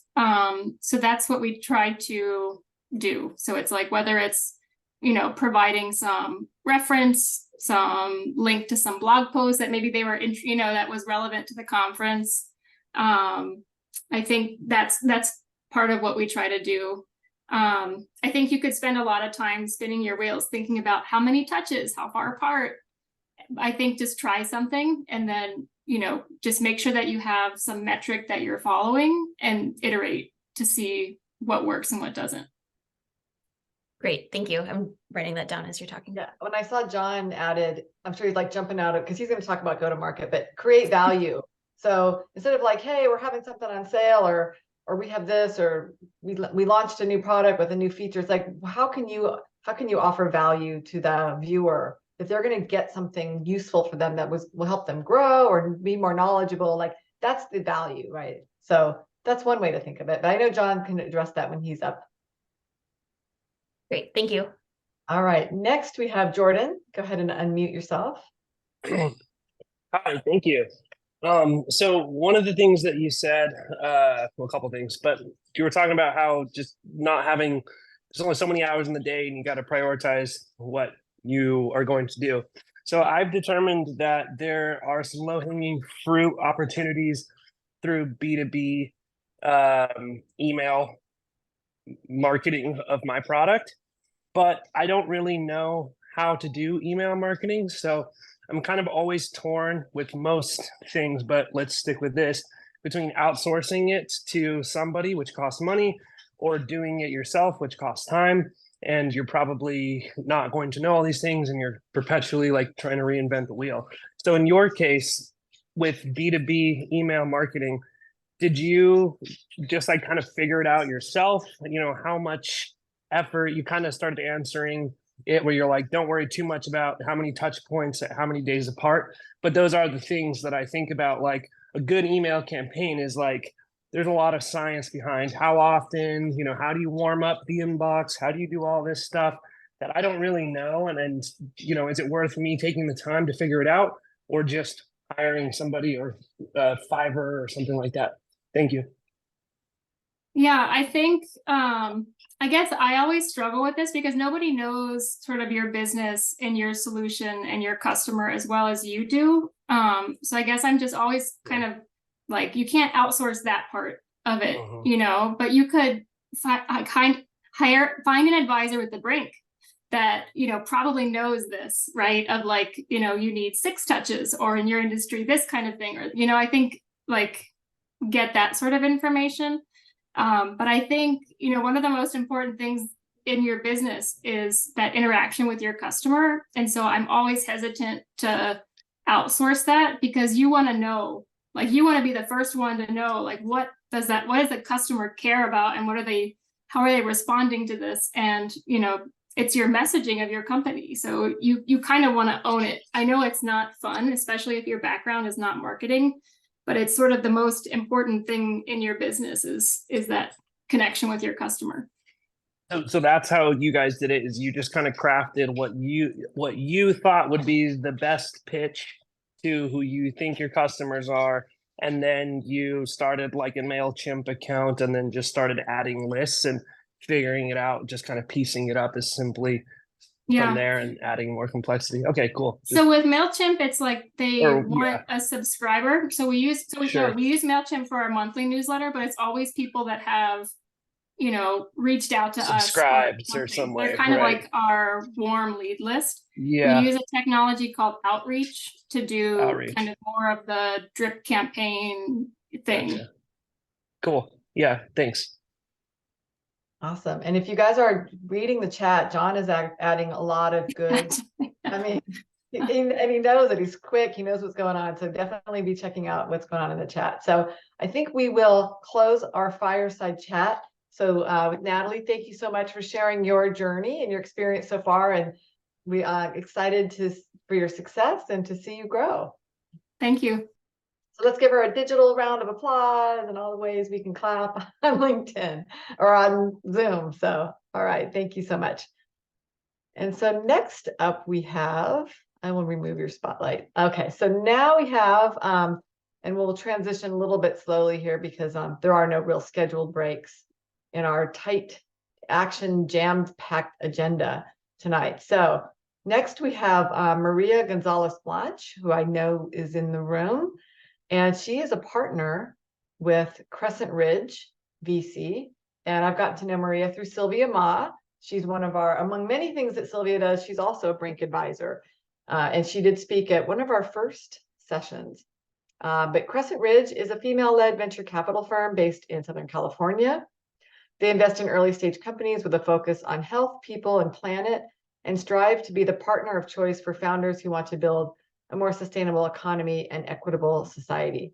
So Maria, she's originally from Spain, but I want to recognize that Maria has a degree in electrical engineering and an MBA from Stanford. She has transitioned out of engineering into management consulting and moved into private equity. So we're very excited to have Maria with us at eTrack today, and she's going to talk about business models. And so Maria, were we able to find her? Put the spotlight on her, John? Hello. And me. Yes. Awesome. Hello, everyone. How are you? It's good to see you. Good so I'm to glad see you you. make it. We're so excited to have you as part of eTrack. And so the floor is yours. Thank you so much for having me. Can you see my screen? Yes. Okay. Let me see. I can hide this. Okay, great. Hello, everyone. My name is Maria Gonzalez Blanch. Thank you, Amy, for the intro. I don't have to introduce myself, thanks to you. I'm very, very happy to be here and see very familiar faces. So this is very brief. Before I jump into the content, I wanted to make sure I had a very brief introduction about our firm. Crescent Ridge is an early stage fund that provides capital for entrepreneurs solving the problems through building profitable and scalable businesses. Here is Alison Long on the left and myself on the right. A very quick background, Alison started the firm 11 years ago, and she has been in venture for almost 20 years. I joined 4 years ago. And as Amy said, my background is in engineering, private equity, strategy, and operations. And we put a lot of emphasis on business model at Crescent Ridge because we see ourselves to be in the middle between the traditional venture and big VC on the left and friends and family on the right. So on the left, it would be more scalable, very scalable, hyper growth, not profitable. And on the right, mom and pop, like smaller businesses. So we are like a capital solution for all entrepreneurs doing something in the middle.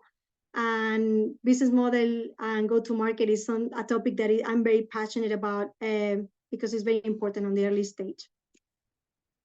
Very high level, some metrics around our funds. We call ourselves in seed plus, which means we're not the first check, but we normally come with some angels sometimes, with smaller micro VCs, but we wouldn't be in the very early first check pre-seed. Our fund is $25 million. It's an evergreen fund. We have 55 active companies. We've had 10 exits so far. Investments per year, 3 to 7. We lead and co-invest. We pride ourselves with very high survival rate in our portfolio. That's very important to us. We only invest in the US, and our lead investments are anywhere from 500 up to 2 million in total. And we're valuation sensitive, anywhere from 4 to 10 for the most part.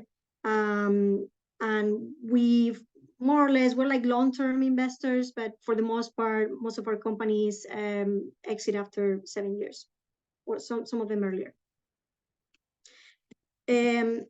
Because we're focused on the early stage, in our view, a good business model needs to be optimized for survival. So cash is very important because we don't have control of what is going to happen in the later stage. We have a fund that is small, so we have to be very smart how we use our capital, and we have to optimize for survival in the early stage. So everything I'm going to tell in the next slides is with that focus. Keep that focus in mind. Probably if you had like somebody from Sequoia talking today, it would be a totally different conversation. But we invest with a lot of angels. We're like pretty much as close as it gets to an angel, as many people here. So you're gonna hear that with that lens. So when we evaluate the business models, if you look at here in the graph, this is the phase that we call survival, because 90% of the startups fail after raising an angel round. And that's our fear, right? Like we have to ensure survival in that phase. And after that, it's great. You can raise more money. You have more options. You can sell. You can keep growing profitably. But we are always looking at this area, which is, the riskiest one.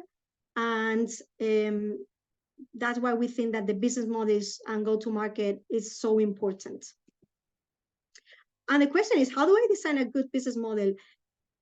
The answer is more an art than a science. I mean, after working with hundreds of companies in my prior role and now with Crescent Ridge, it's as simple, like having a good business model is as simple as have a plan to make money and grow it over time, but it's not linear. There's not a one size fits all. You could like read all the Harvard Business Review cases in the world and try to replicate it, and still might not work because, business are all different, and there's a lot of like art and a lot of creativity.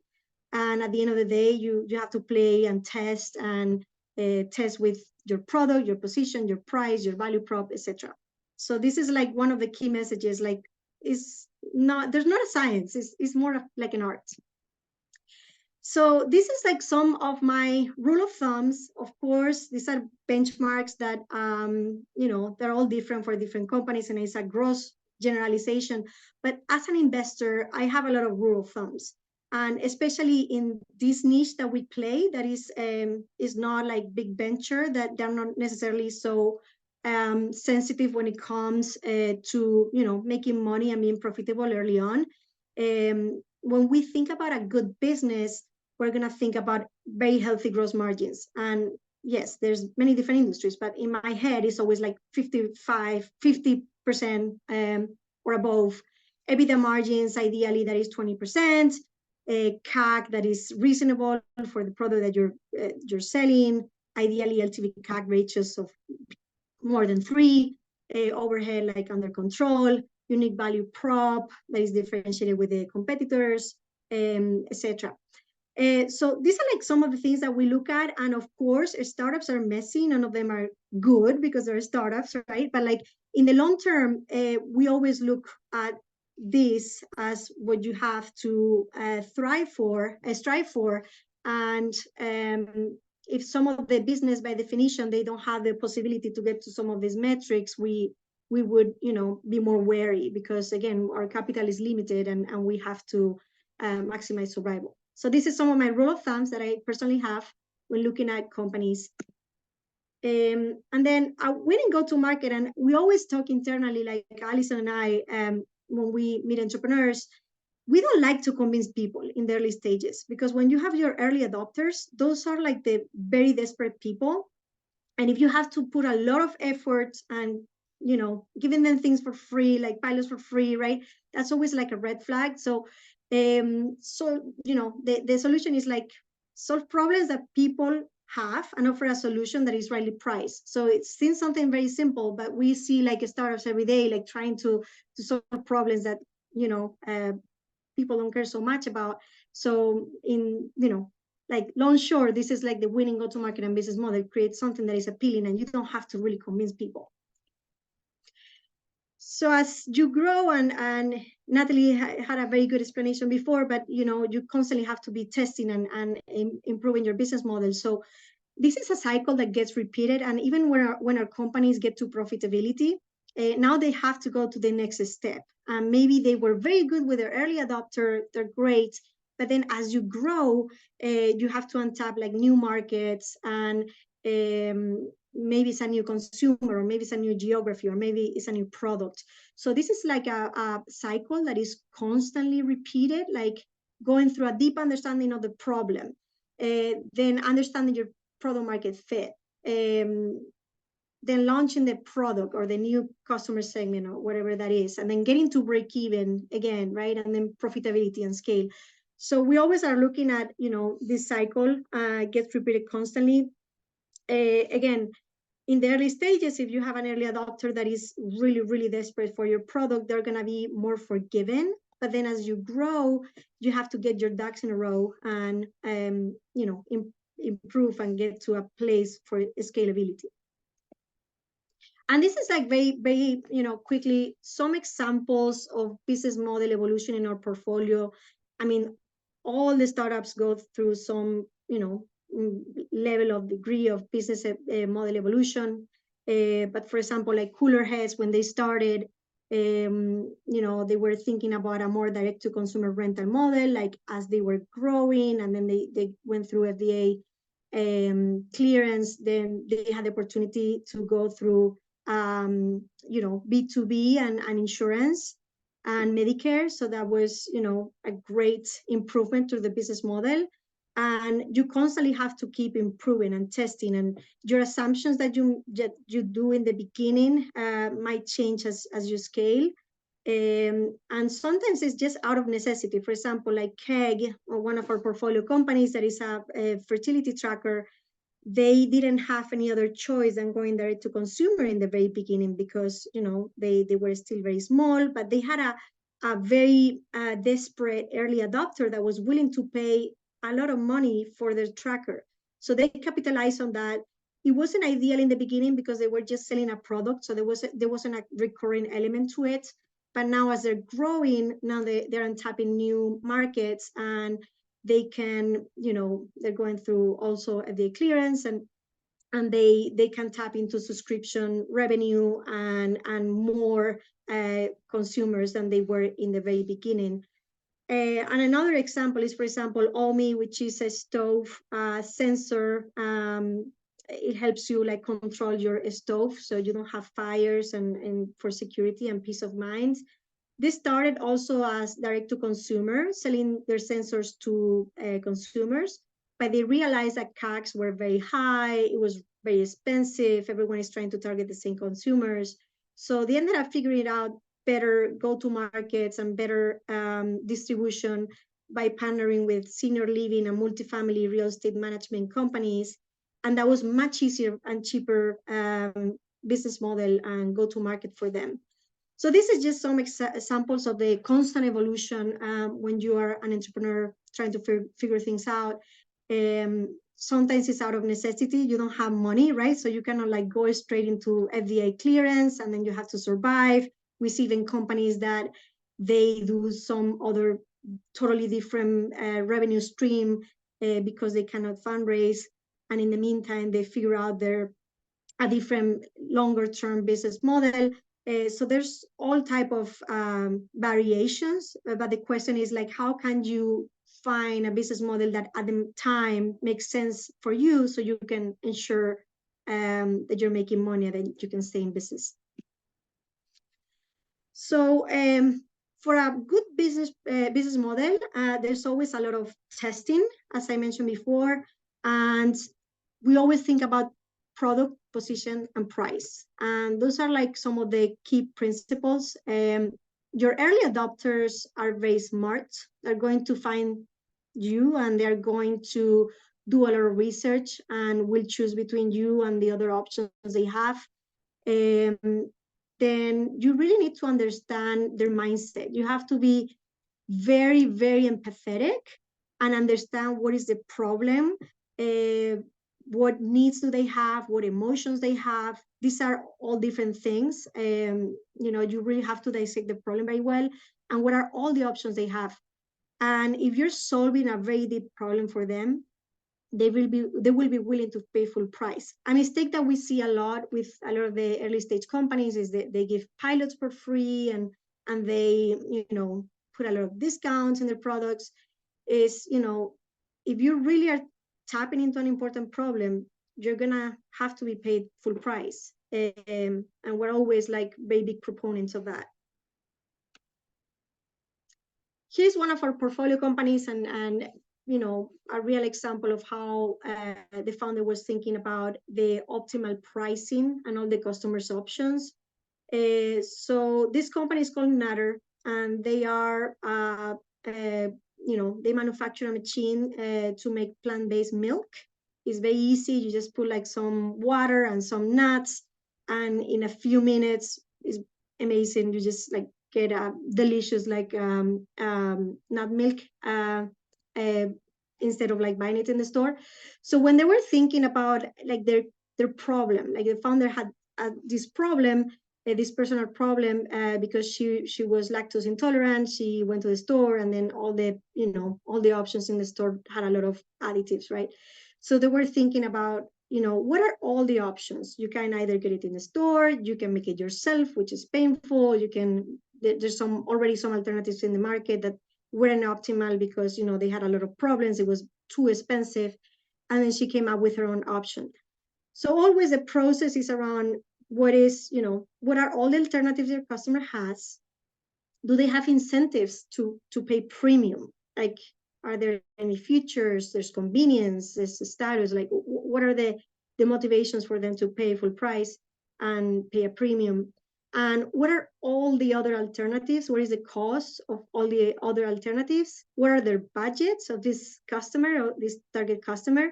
What do they value? What is the ROI and the payback time if you're going to get this machine? Like how many, in your mind, you're always making the mental math.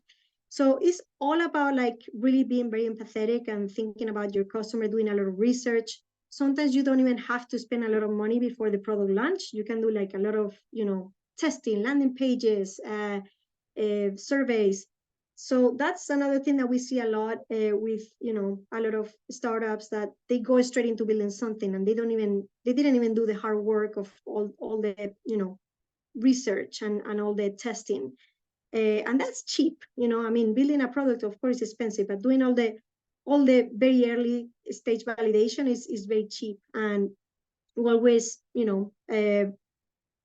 give the advice of not going right away to raise money and spend it like building a product. Like just do as much testing as you can, build a huge pipeline wait list, and then go for it. But there's like all this testing of product position price that is very important, like even before you launch. And finally, I wanted to talk about this concept, which is a mistake we see very often, is very related with go-to-market and business model. Founders oftentimes want to do it all, and that's necessary, right? When you're just one person, there's no other choice. But then, depending on who you are, you might be very good at tactics. And we're thinking about this as, on the right, on the spectrum, you're like very tactical, very operational driven. And on the left, you're more of a visionary and more like abstract thinker. So I think depending on where you are, some people are great at one or the other. But we see a lot of founders, that are, for example, on the left and very visionary, and they are constantly chasing new ideas, and they're ideating and chasing shiny objects. So then you probably need, as a founder, to be very self-aware and find somebody who is more on the right and who is gonna like keep you accountable. Like, how do you make money? Stay very, very like, in touch with the operations and the needs and the financial piece of the business. So it's really hard to have it all. In the beginning, of course, you don't have resources for hiring people. Then just have a really good board of advisors or investors. Like, try to complement your team with the skills you have as a founder. And this seems something very obvious, but we see it as a problem like many times. The founders wanted to do it all. And let's see. And again, let me keep going. And this is like very high level.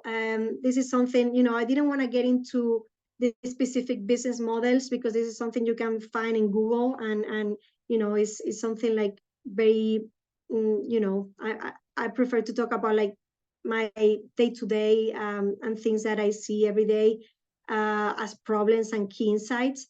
But in business model, there's like there's infinite business models, and you can innovate on how to make money all day long. But you have to always keep your customer and your competitors and the value that you're providing top of mind. And there's some people that just innovate, not necessarily on the product, but they innovate on the way their business model works. That's another way to be very innovative, just in the business model. And some business models are easier than others. I mean, particularly, there's some business models that we don't necessarily like because we're focused on profitability. And doing a lot with very little. So things like a marketplace, we're very wary of those type of business models, because those are great once you have like a huge scale, but it's very, very hard to scale it like little by little, buying like both sides of the demands, like the in a two-sided marketplace, for example. You have to put a lot of effort before you actually start to getting something out of it. But another way to innovate is just by innovating in the business model. And some industries are just tough. And I think as investors, sometimes we run into companies that are very exciting, and just do the research. Keep in mind that some industries are really, really, really difficult, and sometimes they're commoditized products, capital intensive and monopolized industries. And as angel investors and early stage investors, we just have to be wary about that, because it's not that we have like a huge amount of capital to deploy, right? We again, we have to focus on survival in the very early stage. So I just encourage everyone to do the research before jumping in, because there's a lot of people in the industry that might know, and they that it's a really hard space. So very quickly, some of the takeaways for us early stage investors: a good business model is very important to ensure higher survival rates. It's wise to prioritize sustainability over growth. designing a good business model is more an art than a science. And there are so many different types of business models. You just need to do a lot of testing. And then to increase the survival rate, focus on business fundamentals. Some of the metrics I mentioned before, very, healthy gross margins, good EBITDA margins, LTV CAC ratios of over 3, unique value prop, etc. And to win and go to market and business model, product position and price, and test on all of them. And if you have a very hard time convincing your early adopters, then you probably don't have a good product or good pricing, or you're not targeting the right customer.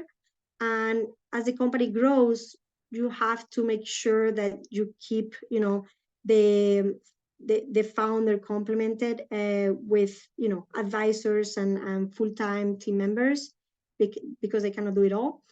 And finally, some industries and business models are hard, and do your research. So thank you so much for listening to this. This is my email address. If you need it, you want to contact me. Awesome. I don't know if there's anything else I can tell you. Yes, thank you, Maria. That was very thorough and jam-packed, and thank you for sharing your contact information. It might end up in the chat if people want to capture that. So we will go ahead and move into Q&A. So if you want to ask a question, raise your digital hand, and that'll put you up in the queue, and then I'll know to call on you. So we already have Jeff Gottschalk. Go ahead and unmute yourself. Okay. Hey there.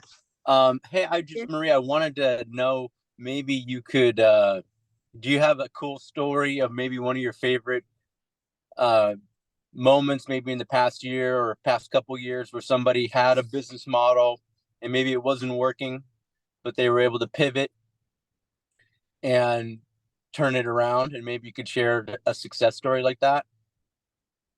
Yeah, there's many of those. I think, like, for the most part, that's always the case. In the early stages, there's a lot of like testing and changing and tweaking. But I think we don't have like one that just comes to mind right now. I mean, Cooler Heads is one that they were very smart about changing their business model, and now they have an amazing business model. They went from thinking about going direct to consumer and rentals, and now, after going through all the FDA clearance, they can go through, selling to hospitals and insurance. So that was a very exciting one. We actually, in the very beginning, I was concerned about the business model, and I told the founder, like, I don't know if I can invest, and that was very early on. And then we ended up leading their last round this year with that evolution. So this is like an amazing story. Kate, the founder, is incredible, and that's one example. But there's many in our 55 different portfolio companies that we have active today. I think there's many of those. Needed in our portfolio is another one. They sell supplements for women health, prenatals, and all sort of different health benefits. And they tweaked their business model a lot. They started failing in the very beginning because they had like a formulation that didn't work out. It was a turnaround, and now they're growing like as crazy. They just raised their Series A, and they're on their way of like amazing growth trajectory. So and they focus a lot on subscription revenue and increasing their LTV CAC and their AOV in a different way that they hadn't thought about it in the beginning. So I think that's a natural evolution in a lot of our companies. That there's always a struggle at the very early beginning. That's why we always tell people to not raise so much in the very early beginning, because there's going to be mistakes. And then if you spend a lot of money and then you have a mistake, and then you have to fix it, it's harder than if you have raised very little. We're like proponents of raising a lot once you really have figured out your business model and you're ready to grow. But I think in the very early beginnings, you have to be careful with that, back and forth, because it's going to happen. There's going to be a lot of pivoting and a lot of changes. Cool. Thank you. Maria, would you say that as an investor, do you, especially at an early stage, do you sort of expect that the business model will change? Yeah, I mean, it depends on the type of company, but I think we do, because at least in some of our companies, again, for us, it's very important to do to survive, right? I mean, we don't have another fund, and we're never going fund. Whatever we have, we want to keep it. You know, we want all our companies to survive and do well. We're raising another fund and making money on fees. So yeah, we expect a lot of this back and forth in the very early beginnings, and we prefer that it's done with, you know, little capital and with a lot of testing and with a lot of prototypes and a lot of landing pages and in a way that is not very, you know, you're not like just launching products and then realizing, oh, this didn't work, I'm gonna create another product. So we expect that that's going to happen all the time. Yeah. Yeah, and we had Kate on here for our fireside chat for an earlier e-track, and she did kind of walk through how she, you know, pivoted, not, you know, business model, but even her product, how the people couldn't sit in the therapy chair, Yeah. taking up spot, so they had to make it mobile so that they could get out and still have the cap on. So she really evolved well to respond to the client needs, and so it's a very good case study. Yeah, no, Kate is incredible. Like, she really listens. She has an amazing growth mindset. It's a thing like, you know, it's hard to have a growth mindset because you have an idea, you're stubborn, and that's the hard part about being an entrepreneur. You have to be very stubborn and crazy to start a company, and at the same time, you have to be very like open for feedback and changing your mind. So how do you? I mean, it's something that is, it's almost like a schizophrenic. How can I be both at the same time, right? And I think like Kate is a great example of somebody that has an incredible mindset. I mean, she's always constantly trying to improve and change things. She tries something, doesn't work, she does it a different way. And I think that was a part of why she's been so successful. All right, we have another question from Nicole. Go ahead and unmute yourself.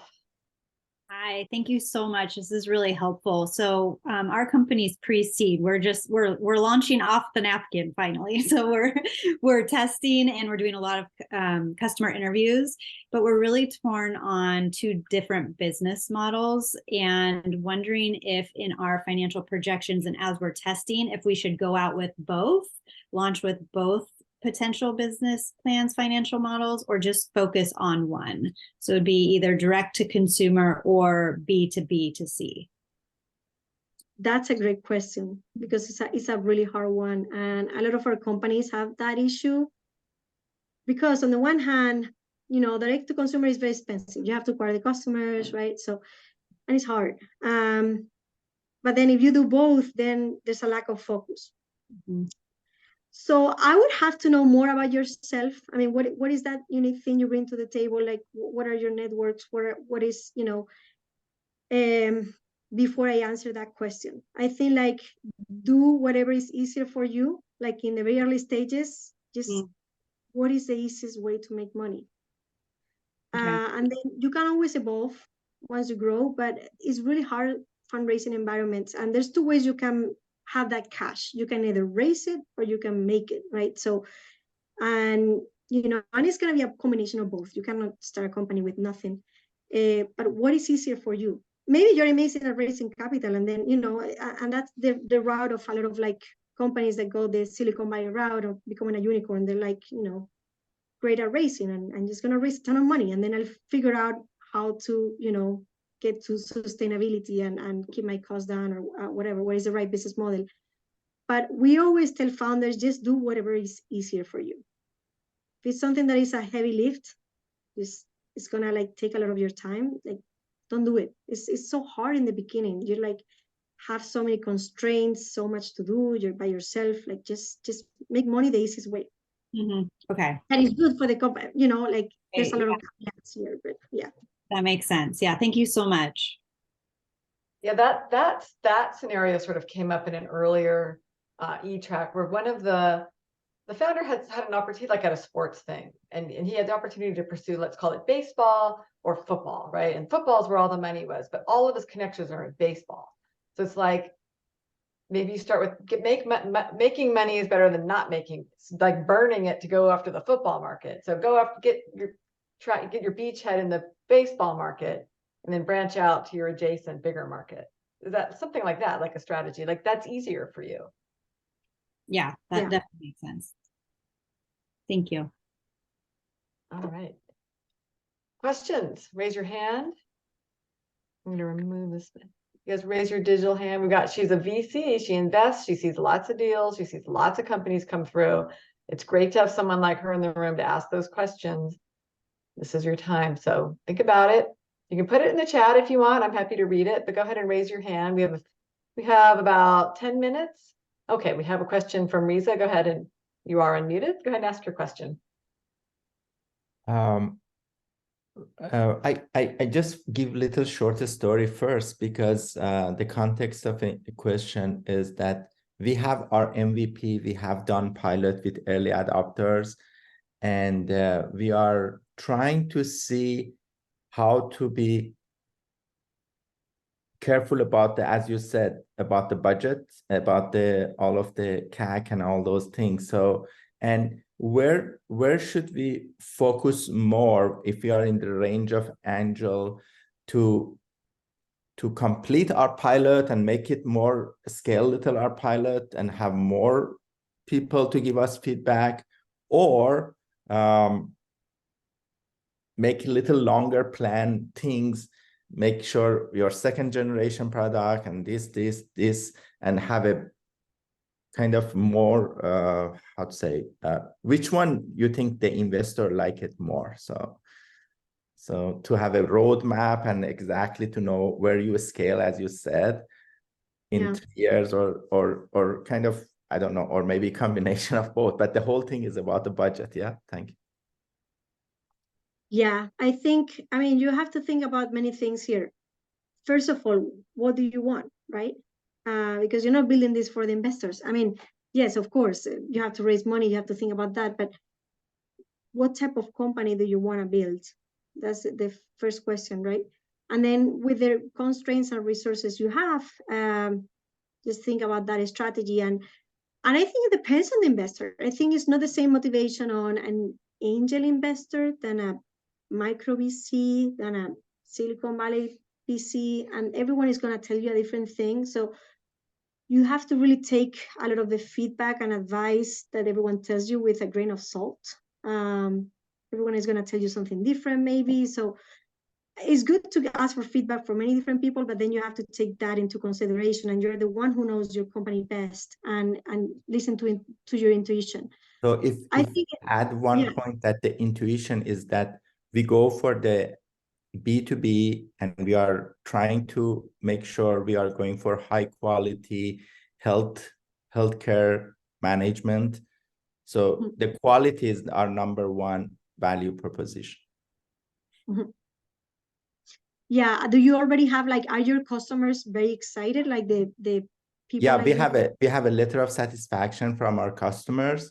They are very excited about the fact that we are doing multi-signal kind of analytics of our AI is very right to the point, actionable. So they like it. They like that the doctor, by looking at the report, quickly can say, okay, what's the next action I need to do? So are they already paying? Are they That's a very good point that you mentioned. I will make sure those early adopters should be moving toward the payment, but they are kind of like to be, okay, it's waiting for our FDA. As soon as we get FDA, they like to move to because it's a recurring revenue for them. They like to pay. So yeah. So I think, I mean, I understand it's very hard to ask them for money, right? They're a customer, you want to make sure it goes well. But then just look up the product itself and make it a no-brainer for them that, you know, that they're going to pay you.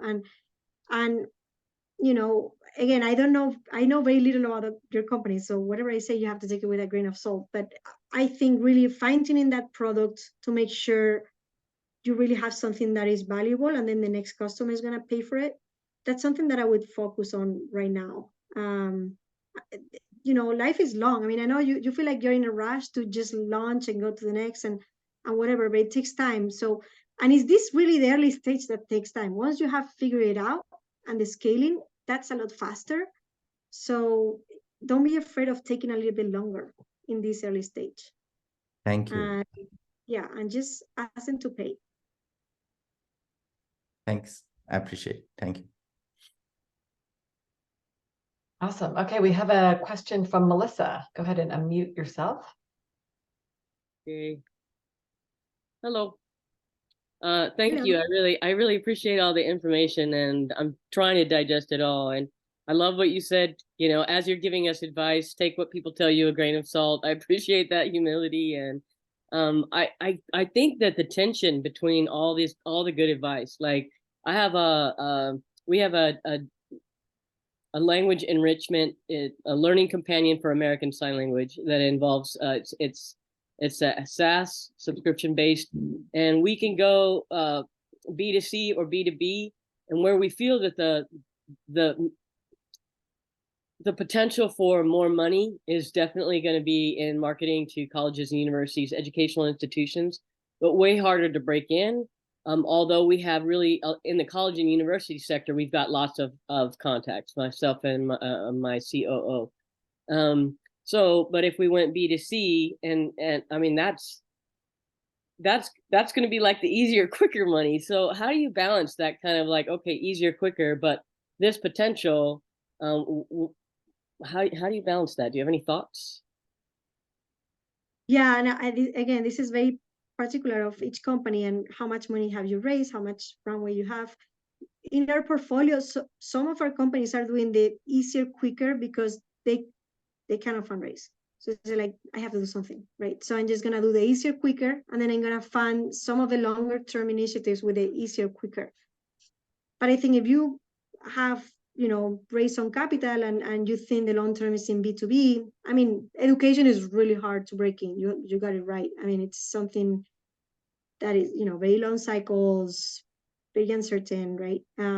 But if you have those relationships and that's a strength of yours, and that's something that most companies have a really hard time cracking, and you think you can be that one cracking it, then it's very wise to do it like your long-term business model. But you know, you can do a combination. We see a lot of our companies, like they do a combination all the time in the very beginnings. They're just trying to, as long as it doesn't take too much of your time and resources. Yeah. Again, if it's easy, money is not going to really like dilute your brand and, you know, and your testing. I don't see it as a concern in the early stage. The problem is when you're unfocused and now you know, it's really hindering your vision and to go with the place you go. But in the very early beginnings, I see that it's totally normal having a combination of business models. Okay. It's wise to diversify, because I mean the long sales cycles are terrible, right? And that can kill your company. Right. Yeah. And Amy, I just wanted to say thank you for the little snicker. I get to, right. That whole balancing it. I know. Like I really appreciate all that you all do and all this wide diversity of information that you're giving us. Thank you very much. Thank you, Melissa. Thanks for being so loyal to the E-Track. Okay, we have another question from Allison. Hello, Allison. Go ahead and unmute. Oh, hi. It's Allison here from Incilia here, and can you hear me? I don't know if you can hear me. Yes, I can hear you. Okay. Yes. Awesome. Sorry, my headset is about to go dead. So, but thanks for the presentation. I had a question about the cooler heads because I serve the same customer. When you decided to invest in them, and maybe we can take it offline if it's too long-winded of a question. I'd love some insight. I've self-funded bootstrapping for 2 years. And just when you considered investing in their business, did they raise money prior? Did they have proven revenue? Or what was it about that kind of, was it those sort of things that really stood out, or what was it that kind of really resonated with you and your partner when you decided to invest in them? Yeah, I think that, I mean, Cooler Heads is a special one because I knew the founder for a long time. I didn't like her business model, and I told her, and I said, like, I'm sorry, you're a very good friend, but I cannot invest in the company. And that was very early on. It was very, very early. Doesn't fit with her thesis. And, you know, and she proved me wrong. She came back like a few months later and she said, you know what, like I actually, all the things you told me, I solved all of them. I said, wow, okay, I cannot say no anymore. You know, she's right. She was amazing, like how, you know, she was like overcoming like every single problem. So I think, you know, in the very beginning, we invested in the, you know, one of the earlier tranches. And it was more about her, like just being very impressed with her as a founder. But well, and it was a very small check. But then when she started to, you know, change her business model, she got the clearance, her business was amazing. That's when we decided to lead the round. It was like a no-brainer for me. Okay. Yeah, that can help. All right. Thank you. Okay. We'll take one more question. If anyone wants to raise your hand or put it in the chat.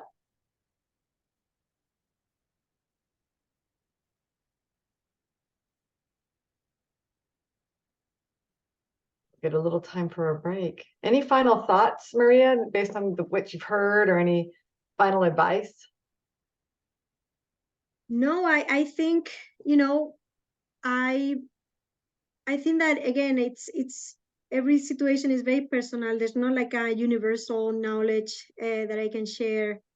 So again, it's just trying to learn as much as possible, to take all the input, and then try to get some people on your side that are going to challenge your thoughts. And at the same time, then you're the entrepreneur. You have to make the difficult calls and try to, you know, educate your intuition to make the right decisions. But I'm happy to, you know, be a resource in the future. So reach out. I'm very happy to be here. Thank you so much, Amy, for inviting me and to talk today. And that's it. I don't have any other thoughts. Yeah, well, thank you so much. Lots of like great information, tidbits of just that kind of extra knowledge people need to know about. So thank you for sharing that with us. Thank you, Maria. Everybody, digital clapping. Let's thank Maria. Thank you so much. Bye. Bye-bye. Bye-bye. All right. So finally, who is the guy in the chat that with all the wise comments? Well, now we get to find out, right? Okay. So last but not least, we get to hear from John Seacrest, who he's got many things he's involved with, and he could probably tell you. I know him from the Seattle Angel Conference. I met John at the finale of SDAC 1. He was down here helping us put on the San Diego Angel Conference. And so that's where I'm so glad to have him back here, have our paths cross again. He's going to take on the go-to-market strategy part of the content today. And so with that, I'll go ahead and introduce John. Go ahead, the floor is yours. Tell us a little bit about your background. Well, thanks. Let's see. I did a bunch of computer science kind of stuff, and then I became a system administrator, and then I became an economic developer, and then somewhere in the middle there, I started an internet service provider. And the end result is I have a lot of opinions about startups and economic development and local communities. And so I've created, I have amplified the Angel Conference out of the Oregon context. And we've created the Seattle Angel Conference. We're number 25 now. We just finished 24. We do it twice a year. When COVID got here, we went virtual. When I got to year 10, I said, where should we go? And so we went transatlantic. So we have now a transatlantic Angel Conference that's both Europe and US. And that's on Thursday. And so we will be doing a big demo day on Thursday. And in general, trying to get people to be more effective in the innovation economy. And so the Angel Conference both creates new angels, but it also makes startups stand and deliver on their proposition, which often they haven't really had to defend and create clarity on their proposition. So I try to drive that. So you're going to hear a lot of the same things that you've already heard today. in my talk, but we'll see where we can go. We have 350 million people in the US. We charge $100 a year. If we get 10% of that market, we'll get a $3.5 billion company, right? And it just goes like that. Quickly, we're $5 billion with no lumps whatsoever in our process. This is not how it works. We do not have this magic jump from nothing to everything all at once. And so let's figure out what we can do with that. In Techstars has team, market size, traction, idea as their thesis for getting people into their program. And they say this team, market size, traction, and idea in this order. So the probability is the team is the most important thing, and there's lots of places we should be looking at that. But we ought to understand the market size. And then you do the unfortunate thing as a founder and you find your MBA neighbor and they go and find a McKinsey study and they find you 350 million people in the United States. And if you get 10%, then you're a $3.5 billion company and you've got a perfect curve in your pitch and it means nothing. It's worse than nothing. And so Dave Parker, somebody who I really admire, has a little bit more detail, and he has a quiz, and I have the link and the resources at the bottom. But down in the core of this is, what's our business model? What's our market size? And where's the traction? And in general, if you're doing a pitch, whether it's a 1-minute pitch, a 3-minute pitch, a 20-minute pitch, you should be covering all of these 16 things, the core of the lean conference or lean canvas, the facts about your team, market size, go to market, and traction. So let's focus in on that market size and how we're going to get to that market. We've been using these words of, seed, Series A, Series B, early, later stage. There's this magical collection here of the funding things, but the funding is typically taking 20% of your company, 10 to 20% of your company, which means that the valuation of your company is probably a function of your revenue. And so there's this interplay between your funding rounds and your revenue and growth. And you need to think carefully about that. The company or the customers that you get do not all act the same. And just as Maria was saying, the innovators are not really your customers. They're the ones that are going to build it out of baling wire and bubble gum. And the thing you can sell them is DIY kits and shovels and pans for doing the gold digging, but you're not going to sell them a product. And if you did sell them a product, they wouldn't use it for any length of time. You're looking for the early adopters as the initial group of people to understand your market. And then you're looking for the late early adopters to understand the step from early adopters into the majority. And as you do that, the sum of your activities is your revenue. And that's where our exponential curve comes from in our growth. Every time I add a new customer, I get more money. I exponentially add more people. I exponentially get more money. That's our goal. The magic piece is when you solve a problem for a large group of people, they will produce exponential revenue for you. So whatever change in the world you want to see, if you see a large number of people and you convince that large number of people to change their behavior and pay you, you will now both make a change in the world. Hopefully it's a change for the better, and make money in an exponential way, which is why angel investing is so very interesting. So where in this process are we at? Everybody talks about, get your problem solution fit, do your product market fit. That's what Eric Ries is talking about in his Lean Startup book. And he sort of skips customer problem fit. And if you don't understand your customer problem fit, everything else is a little bit wobbly because it's the foundation of your understanding of your business. And you want to get yourself to the 4 steps to epiphany: discovery, validation, creation, scale, in a short fixed amount of time, if you can, by doing the work that is the homework that happens. And as I said in the chat, Customer development happens before product development, and content happens before customers.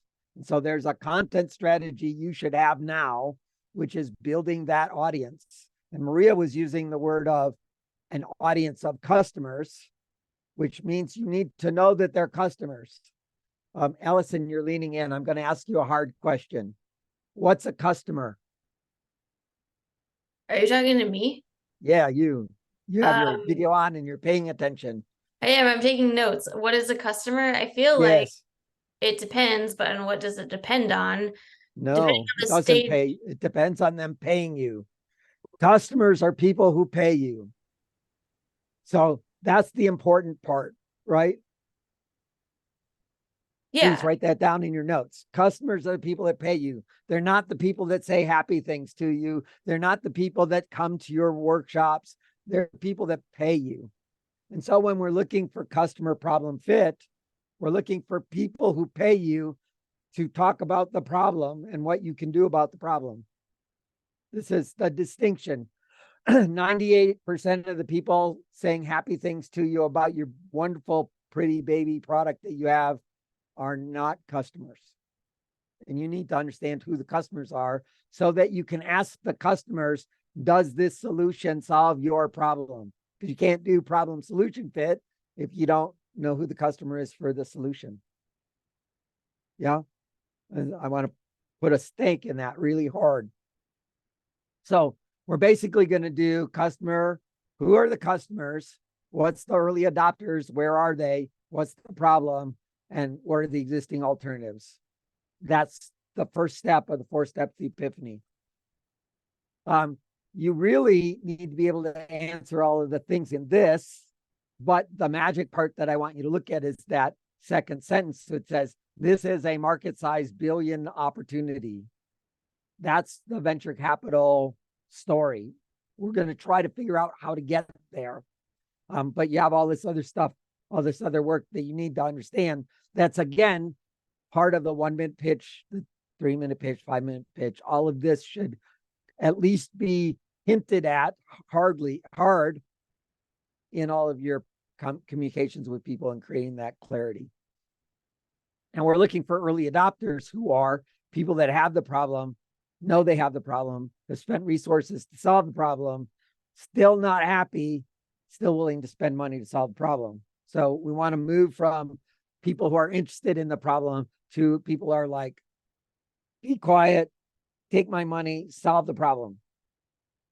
And if you can't find that group of people, you're not ready to do the product development yet.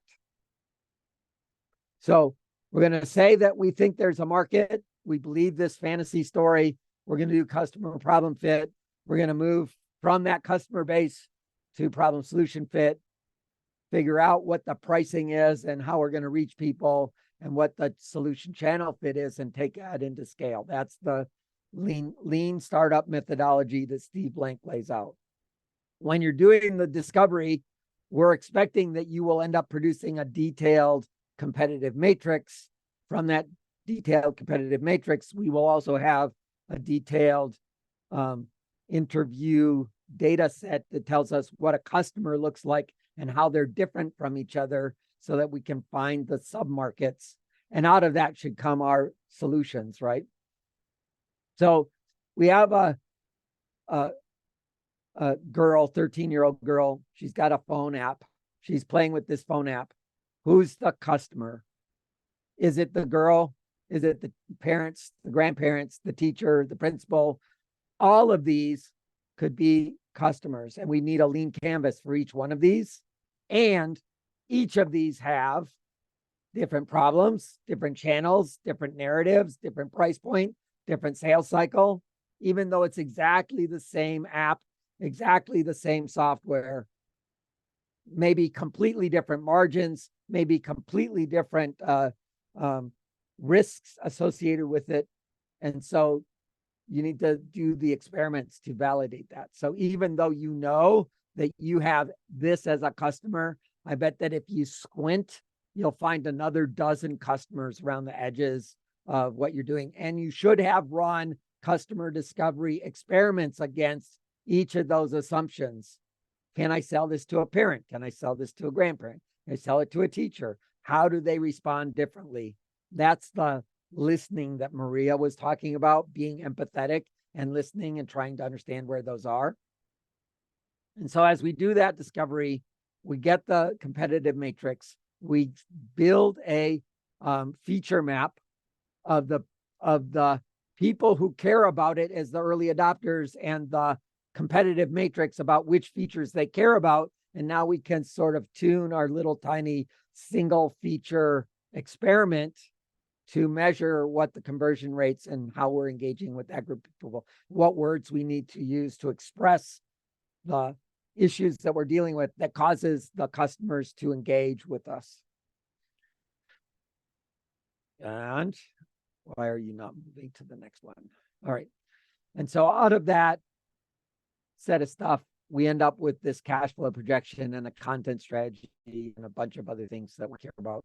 And then we go validate that feature map against all of these people and say, if I build this thing this way and it creates this value for you, is this something that will move you? This is the set of experiments that I'm expecting people to do. And out of this comes a content strategy before product. Letting that sink in. Content strategy before product. Discovered the one feature that people need that nobody else does, because we know what everybody else does because we have the competitive matrix and we know the unique value proposition we're creating for this customer. Now, if I know that, I can build a happy customer factory, right? And so that happy customer factory then drives an engine that hopefully is sustainable and produces margin and does all the things we care about. But there's all these things that go wrong. CB Insights did this analysis of angel-funded businesses and why they failed. The weird thing is, and Amy, you should grab your investors by the short hairs and shake them hard. How is it possible as an angel invested company that team was, sorry, I'm saying it wrong. How is it possible that no market need is high on the list if I've been angel invested? Because the angel investors should have evaluated for team, which I think is the number one risk, and market, which I think is the number two risk, and then financial discipline, which is clearly the third risk, right? All of those should have been evaluated by our angel investors and therefore should not be high on this list. But there it is. Clearly, someone's investing in companies without adequate due diligence. As a founder, what you do is pound on your greatest risk until it's not your greatest risk, and then you go work on the next one that's now your greatest risk. Number one risk is your team. Number two risk is your market. Number three risk is your discipline. And there's another dozen down there that we can talk about later. But we're expecting that you're doing these experiments because the number one thing we know about startups is that we don't know enough. Uncertainty is the core premise of a startup. We do not know who our customer is. We do not know what our product is. We do not know the feature of our product that is motivational for each subsegment. And so in that process, how do we figure out what the answer is? Just like people were saying, well, how do you do the perfect strategy for social media? The answer is you consistently grope around and do something.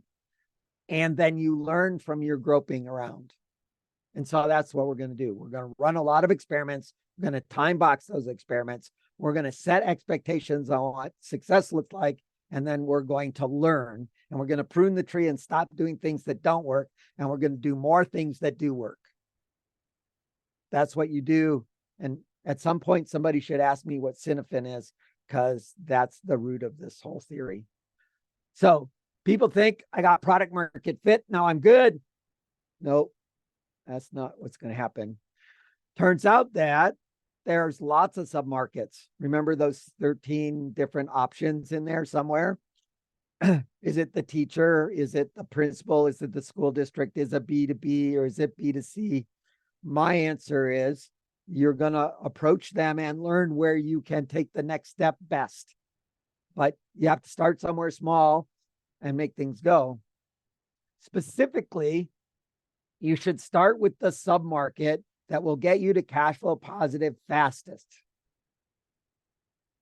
Not the biggest one, not the most profitable one, not the cutest one, not the one that's closest to you, not the one you know, but the one that gets you to cash flow positive fastest, because that's survivability, right? So Maria was talking about survivability. She hunts for companies that are earners, that make money, and then you put cash on that and they make money better, but they make money, as opposed to a VC burner, which is I put money in, they get bigger, put more money in, they get bigger, I put more money in, and eventually they're big enough that some of the revenue models like advertising work. But advertising does not work for small things. And so for the first million people, advertising is not a revenue strategy, right? So what are your key metrics that get you to product market fit? I argue that product market fit is you have revenue. And in fact, I believe that you have revenue before product. So you should be very careful of saying, oh, I'm pre-seed, I have no revenue. That means to me, you have not actually run an experiment to discover who a customer is. Because if you discovered a customer, then you ran an experiment where a customer paid you to talk to you about the problem. 3 to 5% growth in revenue week over week is exponential, where you would expect it to be for an early pre-seed company. And then some bounded cost of customer acquisition, where you know if you spend this money, you get that customer. And if you don't know what that is yet, you're not at product market fit. So each of these will have a different product market fit. They'll have different narratives. They will have different needs. They will have different features. The enterprise sale will need a completeness that the early adopter sale doesn't need. And so your product will evolve. Your choice of submarket fundamentally changes your business. If you're not careful, you might take 3 different products and squish them into one and produce a rat's nest of something like Excel. Just again, since you're so interactive with me, what percent of the features on Excel do you use? I don't even know the full feature set to give you a percentage. Well, anything you can do in algebra and calculus, you can do in Excel. And so I would suspect that if you're like me, it's less than 1%. So there's this great big horrible thing with less than 1% of which you use, which then they have to maintain the other 99%. So the other people that use the other thing have to do that. And the end result is a very expensive product for them with lots of technical debt, right? You can do that to yourself as a startup by trying to address too many markets too quickly and not solving the one problem that gets you to cash flow positive. And so what I'm expecting you to do is rush as fast as you can to cash flow positive. Build some margin in the next group, adjust it a little bit, build margin, and now find a market that lets you grow bigger. And now you're probably not making margin anymore because you just spent a lot of money on infrastructure to go bigger. So now you have to work on getting cash flow positive, and you're going to cycle through these 3 things over and over again. So when do you do B2B? You do B2B when you have a sales cycle you can afford to run. And if your sales cycle for an education app is 3.5 years, talking to the education funding department, then that's not the submarket you start with.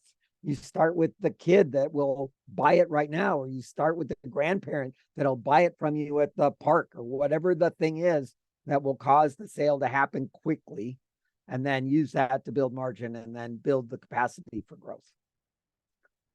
The conversion rate in your customer base matters. You do not want to be blathering into the ether and getting the 1% conversion rate. You want to know the rooms where if I go in that room, I'm going to get a reasonably large engagement with that audience, which means you have to know the audience. And the way you knew the audience is you ran the customer discovery experiments on the submarket. And you can tell the difference between the nurse and the doctor and the dentist even though they're all medical professionals, they have different needs. And it may be even another sub market, and there's nuances in there where there's a specific need where, there's just happens to be 100,000 people that would pay you tomorrow if you would just do that one thing that they can't get done, which is why you go in to talk about the problem, not to come to them with your solution, because you'll never discover that thing if you're talking about the solution you already have in mind. And everybody thinks it's a nice exponential curve, but your business is probably more like this. You get a little bit of this and a little bit of that and some clumps of people, and then you hit something that looks good and you get the hype curve, and then you kill your company because you think you gear up for growth and it's not there. And then you finally find a small market, and then you finally find a big market, and then eventually it peters out because you're not creating anything innovative. And then there's people that do consulting forever on how you're supposed to do Fortran and COBOL. And so that whole life cycle of a business is something you should pay attention to, because the way you stay in business is by always innovating a new startup-y thing inside your business. And so eventually you will get to the point where you're adding new products with new sub-markets and driving that forward. And so you need to be paying attention to a lot of the core metrics to run your business. Here's some of the ones that I think are important. All of these things were in the slides that Maria was saying. She just used things like CAC and LTV and stuff like that. But these are the words you need to know. And the key is to track the milestones so that you know where cash flow positive is, which is the middle arrow. And that you get to cash flow positive as fast as possible so that you can get to break even and that you can get to growth, and then switch to the next market that's more profitable, and then switch to the next market that's bigger, and stair step your way up into this. It's much easier to say to an investor, I have this backlog of people, they would be happy to buy my product. I just need to do this one thing. And now I have 10,000 more orders. That's a very easy sale to an angel investor. Oh, I have this really great idea. It could be B2C, or it could be, a dessert topping. It could be a floor wax. And all I need to do is go in and build a few more features in my garage. That's a really hard story for an angel investor. And it should be a hard story for you as a founder that understands financial discipline in your business. Here's some resources. The Dave Parker Venture Ready Checklist. I would urge you all to go through that. I think it's worthwhile. If you don't know the Lean Canvas, you should be doing the Lean Canvas. I think that's really important. And here's some core books that I think that are important. Specifically, the Trajectory book by Dave Parker goes through revenue models, which I think are the only book that does that well. I think the Scaling Lean book is good, but people want to touch scale before they should. You need to go back up all the way to running lean and do your customer discovery, figure out what the submarkets are, get clarity on the demographics and psychographics. And then when you can't resist talking about your solution, go read the Lean Customer Development books so she can teach you how to talk to people about the problem, not the solution. And then read the Scaling Lean book after you hit product market fit. This is some of the things I work on.